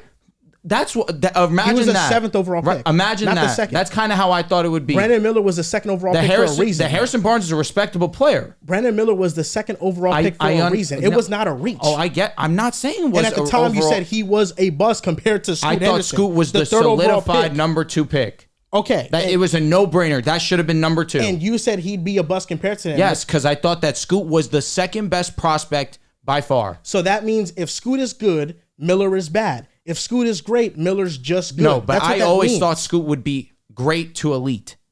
So then you thought Miller was just going to be just good. Harrison Barnes. Oh shit! All right, well that's And I was wrong. And I've been wrong. But he's already cleared that. So Harrison Barnes leaving the Warriors. Who's the he second? was not bad. What, this draft just happened. Yeah. The draft before, last year's draft, Jabari Smith and Chet Holmgren. Chet Holmgren was the 2nd pick. Jabari was the 3rd overall pick. Riv, if I told you at the time of the draft, Chet Holmgren will be a bust compared to Jabari Smith, what does that mean? I mean, Chet's gonna be a bust. That's pretty much what it means. But I felt like Chet was always going to be good too. No, he's just using it as an example. No, Just but as I an understand. But example. I that's get what you're saying. Yeah, I I get. feel like, but a majority, interpret but it a like lot that. of people went in with the idea that Chet was better than Jabari. No, he's just using them as an example. I know, but that's not what in this situation, A lot of people. I can't be the only Being person. stubborn now. Who, me? Oh, all of us. Oh, okay. It's not like Brandon Miller was like the 20th pick in the draft. I Like, know it'd that. be different. He was I the just- second overall pick. I It was understand. strong language, I'll be Yeah, honest. I It was guess. strong But I thought that when Scoot you was say the better. word bust, yeah. even if you're comparing to whoever But bust, the question that's such a was, negative is connotation. Brandon Miller going to be a bust? That was the question. And you- I said no. He'll be a bust compared to Scoot. So that was a cop-out. That was a cop-out. Why? When we all went over it the first time, we all understood that I didn't say he'd be a bust. Just I thought that Scoot would be better. It's just like, is Scoot going to be like an MVP, I All thought NBA Scoot- perennial? No, I'm like, telling you, when I watched the tape, I felt Scoot was going to be one of the better point guards in this game one day. it's just you need to know what Scoot was going to be to understand He what has the Brandon was going to be. athleticism. He had the we never asked. playmaking. That's a vague statement to just make on somebody. Like before if he's you playing thought an NBA Scoot game. was going to be a top 5 But that's player of what all you do with time, then Brandon Miller could be a bust. Yeah, Sure, I get that. okay, But for sure. if he was just going to be like a steady all-star, all-NBA every once in a while, then it's like, okay, well, Brandon Miller's like a role player. Again, I already told you what it could have been in terms of like the Harrison Barnes. Yeah, Back to what I was saying. bigger dark horse Pelicans or Magic, Riv? I'm not gonna repeat everything I said before, but I think I'm gonna go with the Pelicans. I do think they match up well with the Clippers, and I do think they match up well with the Suns. Like I think they match up with certain teams. You know, I think in the West it's more matchup dependent than in the East. I think it does come down to just who has the better coach, who's more talented, and stuff like that. I do think Orlando has a chance to really, create some noise. Make some series a 6-7 game series, but I think. For the Pelicans, they have a legit chance to upset somebody. I think they could go in there, win a first-round series, catch a team by surprise. The way they've been playing ball, they've been a great defense as of late. So I would like to see them be more aggressive in the point Zion situation. I would like to see B.I. be more aggressive in the playoffs. Herb Jones has stepped up his three-point shooting. C.J. McCollum has been underrated this year. I think he's been having a Most great definitely. season. So, you plug all that in. They did lose Dyson Daniels, but I think they have a good rotation. The only situation for them is that 5 spot. Valanciunas in space. How is he going to be able to defend? Also, Zion, he's just not a good defender. I don't think he will be. But I think the Pelicans, for me, would be the pick. Not because Orlando's not talented enough. I just think they're not ready to make that jump to, beating a team in the first round. I do respectfully trust the Bucks more. I trust the Cavs to beat them. I trust the Knicks, if they're healthy, to beat them. The Heat and the Celtics. This one's tough because that matchup for the Pelicans will be an interesting one with the Clippers. As much as I really love the Pelicans and what's going on over there in New Orleans, I still would take the Clippers to take that series, as opposed to the other side where we don't know the future of the health of the New York Knicks. Where last night Brunson did come back and it was a washing. It wasn't even a contest. Orlando did not show up. That's where it comes a little bit vague there. But again, at the same time, we don't know the future of the health of the New York Knicks. Is it possible in a long series that Orlando can upset them? You would favor the Knicks in that series, but with the way that Orlando plays defense and with the way that, again, the uncertainty of the New York Knicks in that lineup, it's not out of the realm of possibility that they can go out there and pick the New York Knicks. If the Knicks are 100% healthy, I'm not thinking about it. I'm taking the Knicks, no doubt. But again, you can't trust that at this current point in time. The Pelicans have an argument in their own case. They're an elite defense, whether it's in transition, whether it's in a half-court setting. Steals, of course, they have one of the best perimeter defenders in the game right now in Herb Jones. Trey Murphy's starting to come along in his own regard. You mentioned C.J. McCollum, one of the better three-point shooters this season. And Zion adjusting to a new role in terms of being the facilitator, the primary ball handler of the offense. And I think Brandon Ingram has kind of like slid under the radar as one of the more underappreciated players where he's playmaking at a very high rate himself. Brandon Ingram's been playing some great ball. He's been helping on the defensive side as well. I understand what you're saying about Zion. I still hold that belief that he has the athleticism to be a good defender. But you're right. Up until this point, we haven't seen it. So I'll back off on that. But a lot of credit needs to be given to the Pelicans. It's unfortunate that the West is so packed and so top heavy that I don't know a matchup that I can confidently say that the Pelicans can win in round one, where on the East, for the Magic side, if the Knicks are unhealthy, I can see a world where Orlando wins that series. The Knicks are starting to get back to health. Jalen Brunson was back. For sure. Julius Randle, OG Anunoby has been doing 5-on-5 activities. I saw Julius Randle is posting workout vids. So I think it's all in a step in the right direction. But I agree with you. a lot of these Knicks players, especially Julius, I need him to get in rhythm before the playoffs come around because we know he's had struggles in the past. You can make cases for both teams. For the Magic, they've been a top 5 defense on the season, the number 4 in defensive rating. Jonathan Isaac, when he's been healthy, has been such a huge impact. Jalen Suggs, that we talked about before, turned into this 40% three-point shooter where that felt like, light years away at the end of last season. Of course, what he brings defensively, and Paolo, and everyone defends. And they're deep too. But their offense does scare me. They're a super young team on top of that. And to put them in a playoff situation going up against New York, even if they are banged up, Jalen Brunson as a closer, I feel like in those fourth quarter situations can still outshine what Orlando has. Paolo can have those moments where he could take advantage of mismatches with his size and his ability to play make, but I don't know if I trust them with such a young team and struggling so much offense for this year to be able to do it 4 times in a series. So I would side with the Pelicans. I agree with you guys that it's hard to find a matchup in that top 4 that you really like for them. Yeah. If I had to choose one, it would probably be the Clippers, I think. It's tough. It's between them and the Timberwolves. Those are really the two that I see have the biggest holes or weaknesses potentially. The Wolves, of course, with their injury history and their offensive struggles. Pelicans have been top 10 offense, top 10 defense. Like very under the radar. They're definitely the better team of the two. Yeah. Like, and that's they're more not prepared. a conversation. These are CJ McCollum's a vet. Brandon Ingram's a vet. They have dudes that have been there. For the Magic, you're really relying on a bunch of young guys. So I would be choosing the Pelicans here, but I still find it hard for both of these teams to win a round-one matchup. I try to find an argument for the Magic, but they're 25th in three-point shooting. Not a good three-point shooting team. The spacing concerns me.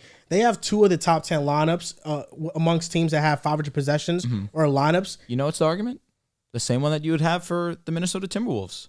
They're an elite defense with poopy butt offense. Maybe.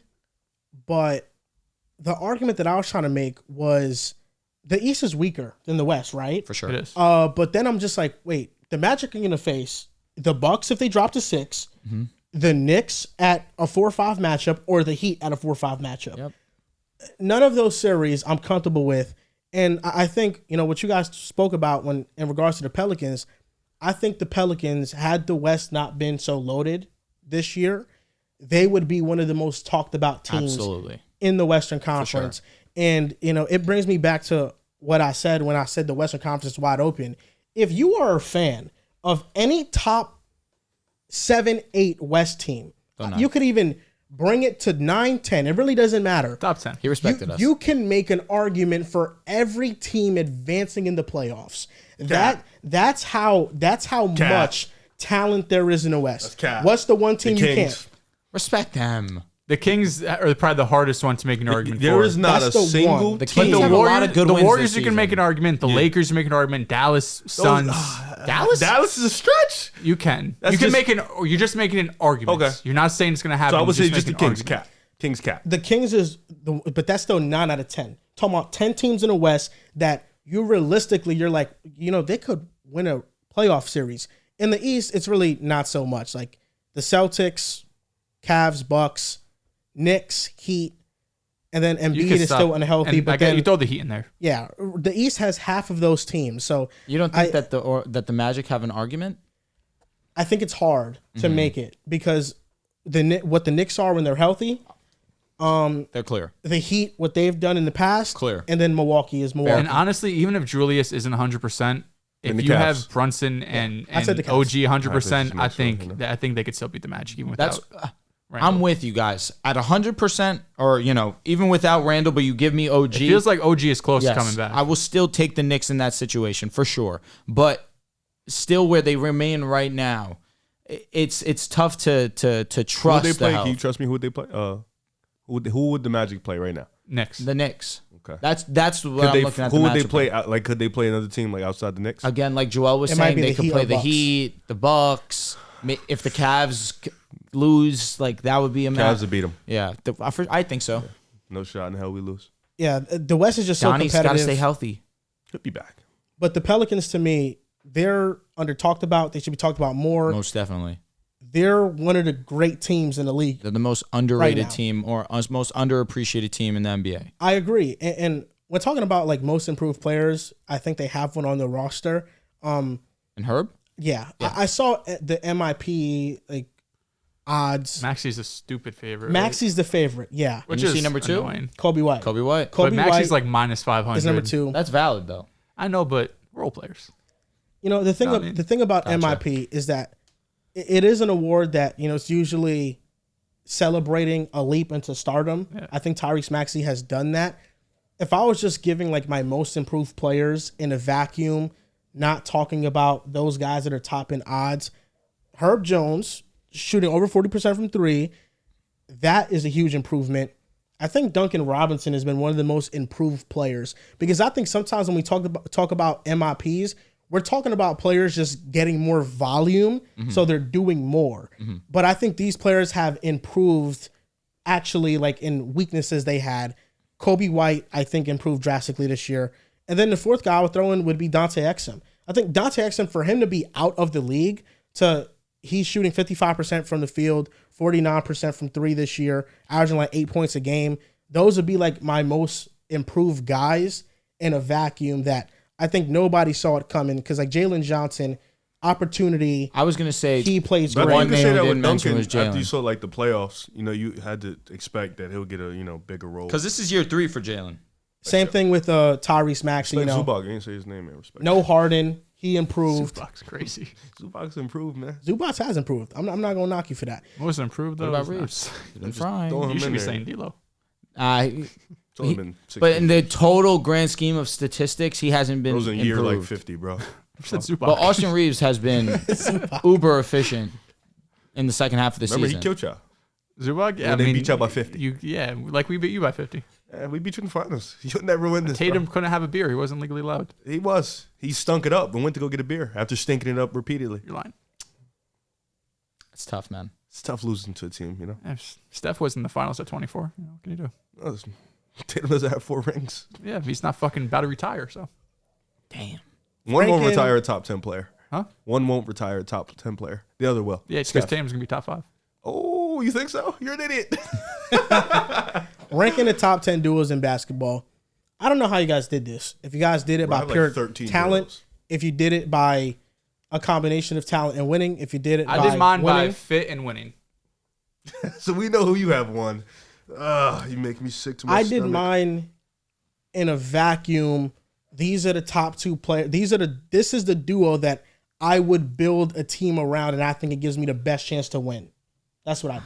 So can we come with all right, this would be the problem because we all come with a different criteria. So then we're arguing about it when in reality we just all have different criteria. Well, You We know gotta what? argue about it. I'm okay So can we pick for one? us to each say our guy or the spot at 10-1, but we come in on a collaboration. This is Pick Okay. a Side's top 10 I'm with that. duos. Because I feel I'm like with all right. Because number 10, SGA and Chet.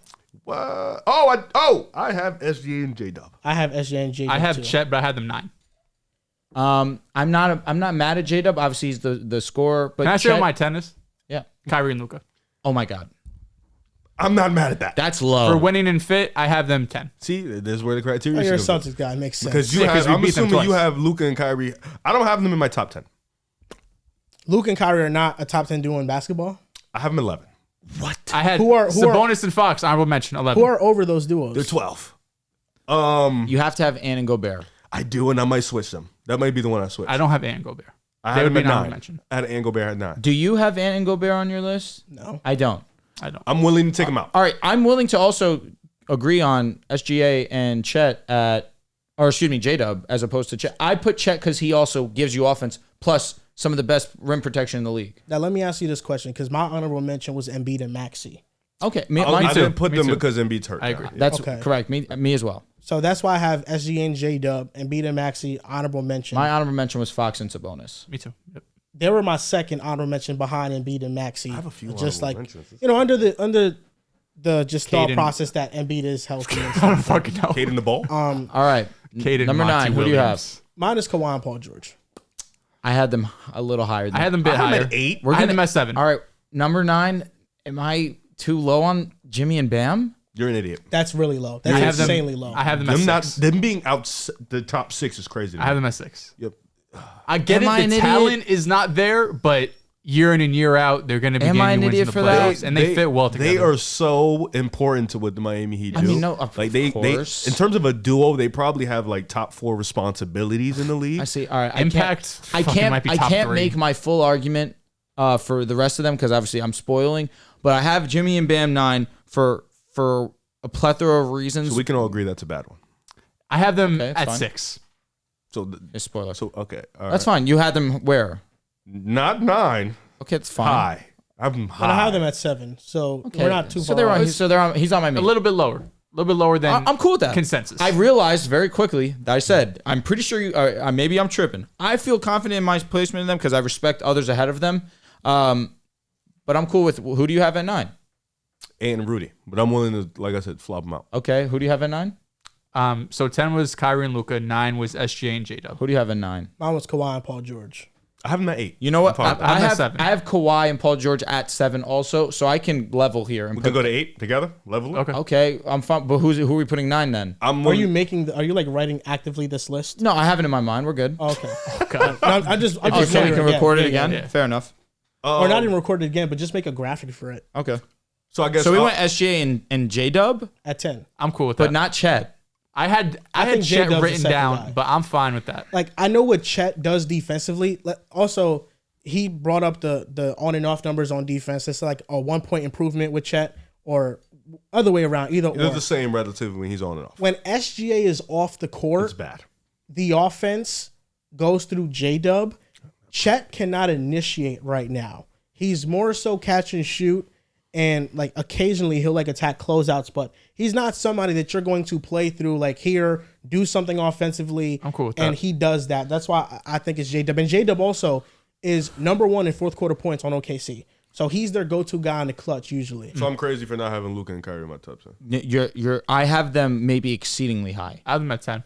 So I'll put him at 9. So my 10 is SGA and J-Dub. My 9 is Kawhi and Paul George. My 8 is Tatum and Jaylen Brown. Yeah, I have them a lot higher. Believe it or not. I don't have them a lot higher than 8. I have them at 6. Okay, I'm so fine with adjusting. I love this that we're having conversation, communicating.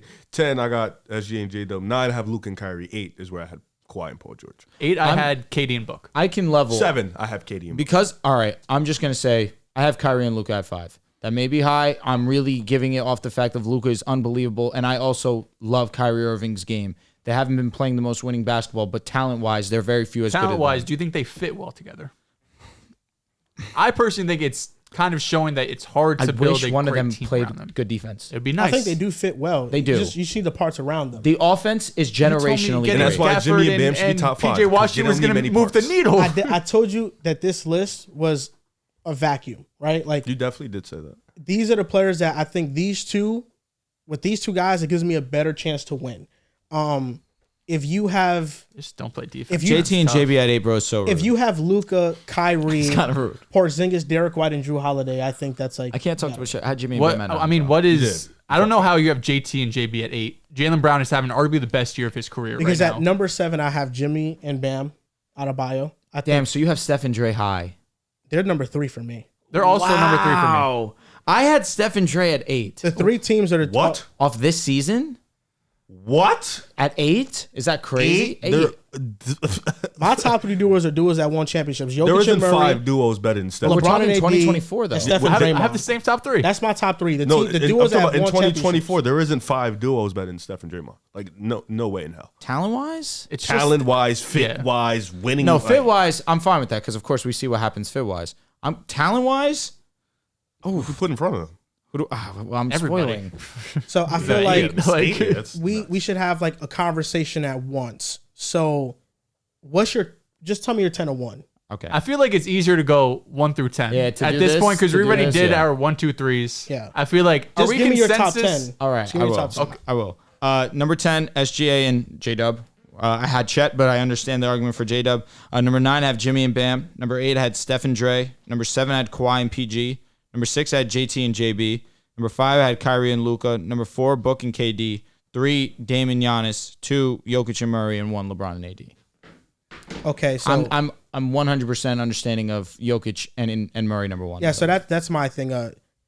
10 SGA J-Dub, Kawhi and PG next, Tatum and JB, Jimmy and Bam, Luka and Kyrie, KD and D Book, Giannis and Dame. And like I said, like this list is off of who I want to build around to win a championship. That's why the top 3 duos are duos that won championships. Because it's no argument. They've done it. So it's Steph and Draymond, LeBron and AD, Jokic and Murray. Luka and Kyrie are awfully high for a duo that might not make the playoffs 2 years in a row. Luka and Kyrie, I had them at 6. Okay. Yeah. It's fine. 10, I had Kyrie and Luka. 9 was SJ and J-Dub. 8 was KD and Book. 7 was Kawhi and PG. 6, Jimmy and Bam. 5, Giannis and Dame. 4, JT and JB. 3, Steph and Draymond. 2, LeBron and AD. 1, Jokic and Jamal. So you think Jason Tatum and Jaylen Brown, like, let's say KD and Devin Booker were surrounded by Drew Holiday, Derek White, and Kristaps Porzingis. Okay. You're telling me JT and JB give you a better chance to win than KD and D Book surrounded with the same 3 guys? I do. I mean, I saw JT and JB go up against the big 3 Nets.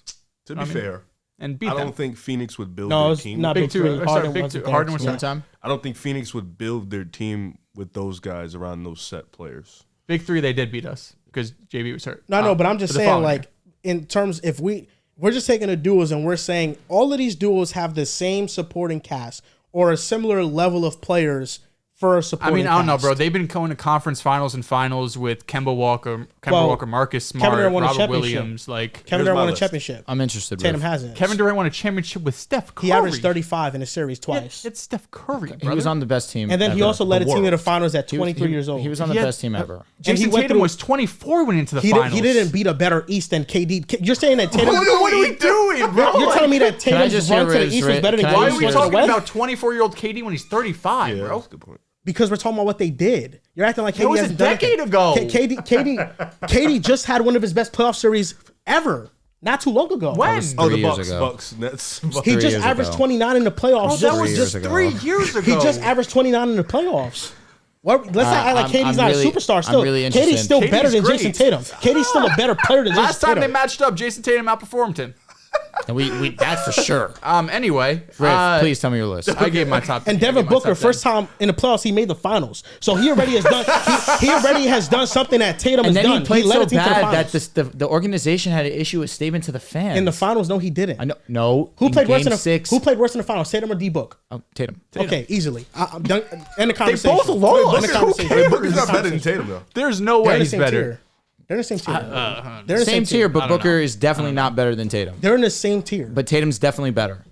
I don't think You can make I an don't know argument if for they're in the either same or. tier. Tatum's It's- better. they're in don't the same know. tier. Are they in the same I team? D think Book is Tatum's a in his better tier scorer above. than Tatum. Is Booker a top 10 player? Tatum No. just averaged He's a 30 borderline top 10 last year. player. Like, are we just forgetting he averaged 30 I last don't year? think Tatum's a borderline top 10. And I he's think a Tatum's and a he's top 10 and player. he's a great Confirmed. defender. He's a phenomenal defender. Y'all be Velez, saying that. He please. don't even be locking in like that consistently. He's not even top of the top. He's no All NBA defenses, and he's been behind one He of the should have best. had one in 2 years ago. Yeah, I NBA know he shouldn't have. defense. Marcus Smart and Robert Williams meant way more to the defense. So did JB. They were Tatum be both- running the What did coattails Tatum of do? their What did defenses. Tatum do to He don't- KD? What did Tatum do to KD? He had him in hell.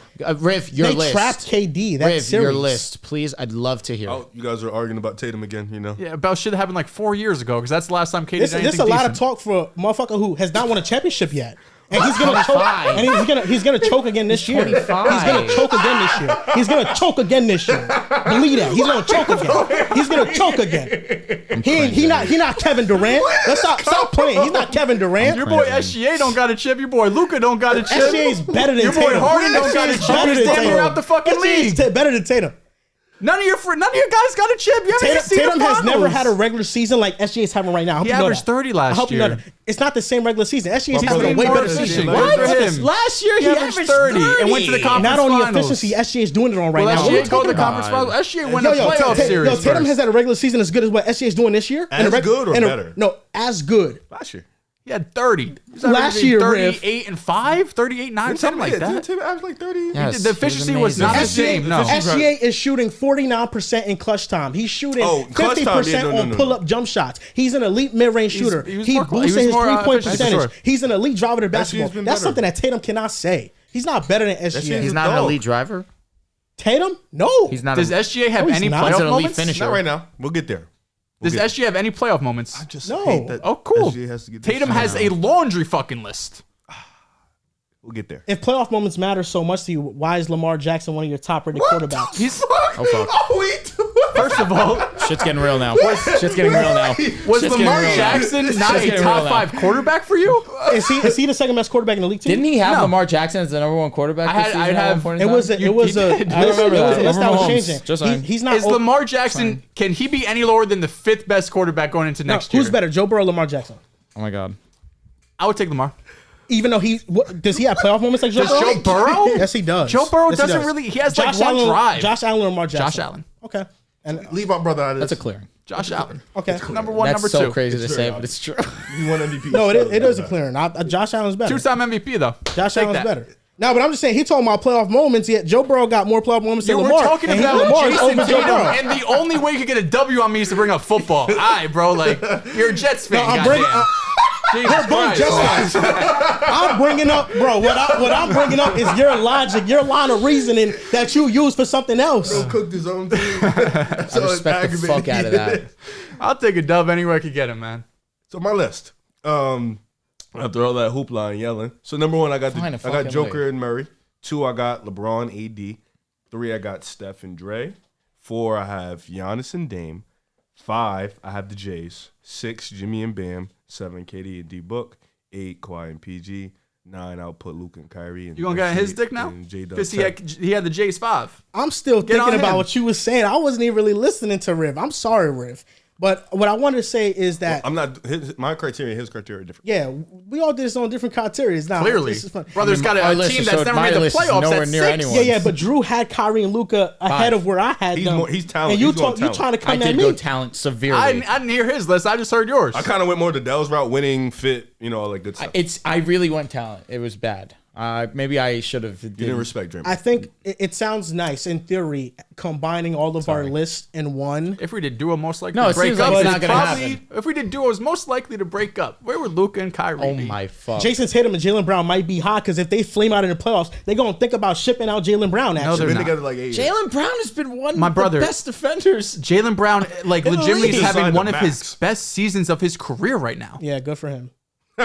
You're on the wrong side of history, man. And too bad. You're on the wrong this side ain't of about history. Jaylen I Brown. was a Jaylen Brown hater. Too bad. Too He's bad. answered the call, and there's He's no beat the- fucking. I haven't said a word. This Yeah. year. Too OD. bad. Listen, Riv. It's too bad that listen, Drew. You were right. JB is one of, if not the best second option in the league. Thank you. You didn't believe that a year ago. It's a shame. They called me so many names, man. Too bad, Drew, that the number one guy ain't fucking good enough to get him a championship. Yeah. Because if he was a number 2 on these other duos, you probably have one by now. Believe that. What's your If opinion he on probably Jason- have wins, one if he right wins What's your the ring opinion this on, year, it's still before Jordan He's got not one, winning. Steph He's got not one, winning a LeBron championship got this year. one. He's not winning a championship this year. When are the Knicks going to see one, buddy? You just told me the Nuggets When are is the the Knicks? favorites. When are the Knicks going to make the Eastern Conference Finals? This Who was the knows? year. This I'm was the just second happy- best team in the East. I'm just happy we finally have competent team. yeah, shit. I'm happy with where the Knicks are at right now. I'm good. All right, I think that we can come together and make a list. I think we can do it. Number 1, Jokic and you Jamal. 3 have Jokic and It's Jamal. Jokic and Murray. That's fine. Number 1. Number 2, LeBron and AD. Yeah. All right, number 3. Who did you have? 3? Steph and Draymond. All right, and it Dre. seems like that has to You're be the number 3. oddball out. You're fine the with that. oddball out. Facts. Talent-wise, they're definitely not 3, but they have won multiple championships. 3, fine. Number 4, Giannis and Dame. I would argue Giannis and Dame should be 3. I have the Jays for. I have Giannis and Dame 4. I have Giannis and Dame 4 as well. Would you guys be upset at me if I said we put Giannis and Dame 3? They're not over. No. You're losing. We me. all Like, have Steph severely. and Dre. Fine. Dame- All right, Dame- comment. First of all, Fuck. this dude ain't shit for real. It's really just Giannis and the guy. So let's My God. let's just relax over All there. right. He didn't Dame didn't just drop 40 He just a got couple blocked by nights ago. Spencer Dinwiddie. did. Please cut it out. Don't speak Hey. to me about nothing. No argument from me there, buddy. Stop. Number 5, I put the Jays. Here. Book and This KD. is where I had Giannis and Dame. I had the Jays for. This is where I had Book and KD. This is where I had the Jays. I So he have, didn't have them, so we could put KD and Book here. all right. And I then had KD and Book 8. And then that's so low. Listen, he had Tatum and JB higher. I had them 4. Yeah, and you had Tatum At and 5. JB here. So Where do you this have is, the I Jays? had the Jays This at is really 6. y'all's thing right here. this is actually like a two-way tie. If you want to put Tatum and JB here, I'm fine. They've I done a don't- lot it don't more than matter to me. KD and Book. They have. But talent-wise, with all due respect, As a duo, maybe. as a duo, Okay, so we could put them at KD and I Book here at love 5, JB. Jays at 6. He's not Booker. He's better. Jays at 6. We're good there. That was funny as hell. So Jays 5 at is 6. KD and D Book. Yes. I have 5, and then And 6 the Jays. 7 is Okay. Jimmy and Bam. Yes. No, I had them Enough. 6. Where's Luca? They're right half. We can put them right Those here. brothers are But where, Jimmy they, and where they're bro. in the Western Conference standings. That's where they're going to be I'll on this level list. with that. I could We level can put with Luka that. and Kyrie next, and then Kawhi and PG 9, and then we can finish with SGA and J Dub. All right. I'm not going to Good give you list. too much pushback on that. Good list. All right, so let's repeat it again. So number 1, it is Nikola Jokic, Jamal Murray. Number 2, Anthony Davis and LeBron James. Number 3, Steph and Draymond Green. Number 4, Giannis and Dame. Number 5, KD and we have Booker. KD and Devin Booker. Number 6, we have Jason Tatum and Jaylen Brown. Number 7, we have Jimmy and Bam. We do have at 7. We do have Jimmy and Bam. At 8, we have. Calm down, Art. Do you want to say the fucking list? You're struggling. No, I got it. Okay. Jesus, go ahead. Say 8, it. we have Luka and Kyrie. 9, Kawhi and PG. And 10, SGA and J. All right, great You're job. struggling so hilarious when he's like saying it before you say Jesus the word. fucking I had to Christ. make sure you was trying to fit some. You was trying to get Giannis Nah, to 3 so bad I over was, there. I was. Nah, we can't have I that. have a question to end this show off. It's been a great episode. Is Jamal Murray not a top 5 point guard in the NBA? Like arguably a top 5 point guard. When in the I NBA? bring this up, you say no. We expected more of him this regular I don't like season. it. But I'm asking like, Didn't I say that though? I know, but say it with me. Can you argue there are 5 point guards better in basketball than Jamal Can Murray? I argue? 100%. You can argue, but there's think How many are you definitive they're Yes. better? Luka, we count those as point guards? Yes. Yeah, Steph, That's 3. John Morant. I think you can argue Trae Young. This is where I have a gripe. I don't know if John Morant is non-negotiable. I think that's an argument. Oh. I'm talking about non-negotiables. Like What- definitive, they're better than Jamal. I think John Morant is definitively better than Jamal. I think Jamal Murray has an argument over every point guard in the league, not named those 3 guys you mentioned, top? because of the playoffs. I think he's also the only guy out of those 4 guys that isn't the number 1. And what about doesn't De'Aaron? have to carry an offense? It's not definitive for me.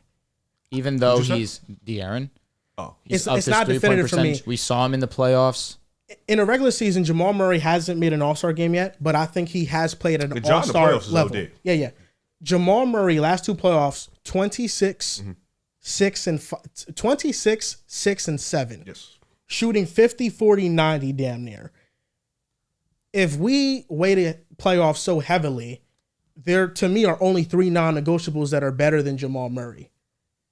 Because you can say John Morant is better. But then how is SGA? Is Trae Young not better? This is not fair, and this is not fair. You're not going to because he's having an And what MVP happened level to Tyrese season. Halliburton? No, but if you're Post hamstring is tough. if you're weighing the playoffs so heavily, then John Morant should not be he should be the one that's clear of this because he's a great playoff performer and SGA does not have the playoff shit. Here's the thing with SGA, I really do think he's a rare exception because he's having an MVP level season. John Morant never had an MVP level He's season. had like this. clearings in the regular season over Jamal. But clearings. John Moran was also the best player on a top 3 Do you think team Ja 2 years fits in a better row. on Denver or Jamal? No, he No, doesn't. Jamal's in a perfect yes. situation. But do I think the Grizzlies would be just as good with Jamal instead of They John would Morant? not. Absolutely not. They would not. Absolutely player not. to They player, would- player for player, it's Ja. But as fit, I see why having Jamal there is more effective. Like He's I a better think, shooter. like Yeah. arguably Jamal Murray because of what he does in the playoffs because he takes it to a superstar level in the 100%. playoffs.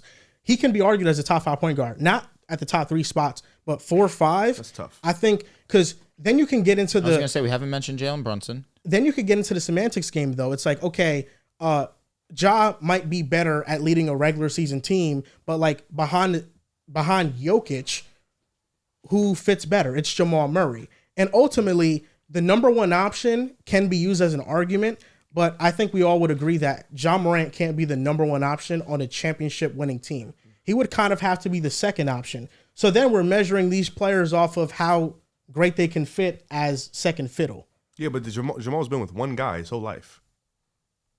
And that's the best player in the league.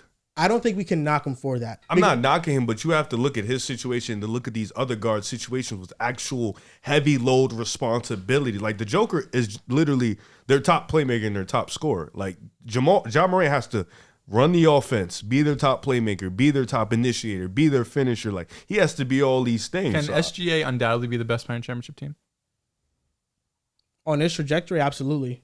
Okay, because Yeah. then we're talking about realistically, there's only 3 point guards we feel that way about. Yeah, and those are the 3 point guards that I feel like can be the number Because one. SGA, it's like the way he's looking, sure. I feel like Ja's been on a But pretty Ja's, good trajectory. I mean, yeah, Ja's Just regular got season hurt. numbers wasn't MVP talks, but he was putting up crazy Ja's numbers walking too. into the Was. playoffs with teams that don't even fit his game. I think what helps Jamal's argument is the fact that in the last 2 playoffs that he was healthy, No, he's cooked. They made the WCF or they won a championship. When he was unhealthy, they lost in the first round and then they lost in the second round. Yeah, one of those. Yeah.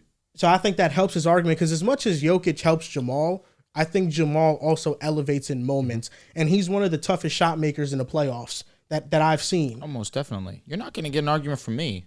I've been on this Jamal Murray ride. I saw what he did to my Lakers last year. Saw what he did in the Miami Heat series where he had to transition to being a playmaker because that series was just, that's what it called for. He killed the entire postseason. Saw what he did in the bubble. And it's just unfortunate that he doesn't get that same respect because he's not a regular season player. But truthfully, who gives a fuck if you are an elite playoff performer? That really gets all thrown away when that's all that matters, truthfully. Yeah, I'm not arguing that Jamal Murray is the definitive top 5 point guard. I'm just saying that he's an arguable top 5 For point sure. guard. I think the 5 I named are better. But Trae Young also deserves acknowledgement and respect for that. Like the conversation we just had around John Morant, like Trae Young has the WCF. Yes. Excuse me, And the I think ECF even if run. you're just talking player for player, I think John Morant's a better player than Jamal. I think Trae Young is a better player than Jamal. I was gonna say, and Trae Young has led multiple high-level offenses, high-efficiency Got his CCF offenses appearance. with rosters that realistically and I not get good. SGA. I get he's the exception. Love SGA to death, but John Morant was a top 2 seed with a team that didn't fit his offense, like didn't fit his game style. They were elite defense, Yep. but they weren't the top offense like OKC. So this was a guy who was having an elite, season as a point guard, and they were also winning. So But 2 seasons back-to-back, 2nd seed, 3 seed, and this is at the age of what, 20? He's 24? 22? Yeah, I was gonna say he did At at the time, 22, yeah. 21. Like he came in and immediately changed how we look at the Grizzlies. I think that's a compelling argument. I just want to ask that question before brother, we go. man. Jamal's he's unbelievable. And that's going to do it Matter for everyone except the Chase. for episode 361. You guys can follow us on Twitter at PickAsidePod and follow the personal accounts on Twitter as well. Mr. Dehls, if you want to get some Celtics propaganda at Joe Dehls. At Joel Dehls. At Joel You know Follow, Dehls follow going to my do that. man's on Twitch, streaming damn near every day. Mr. Andrew Drew. 58201. Oh, did I tell you in the 2K games, I was averaging like 8 assists per game, 2 turnovers.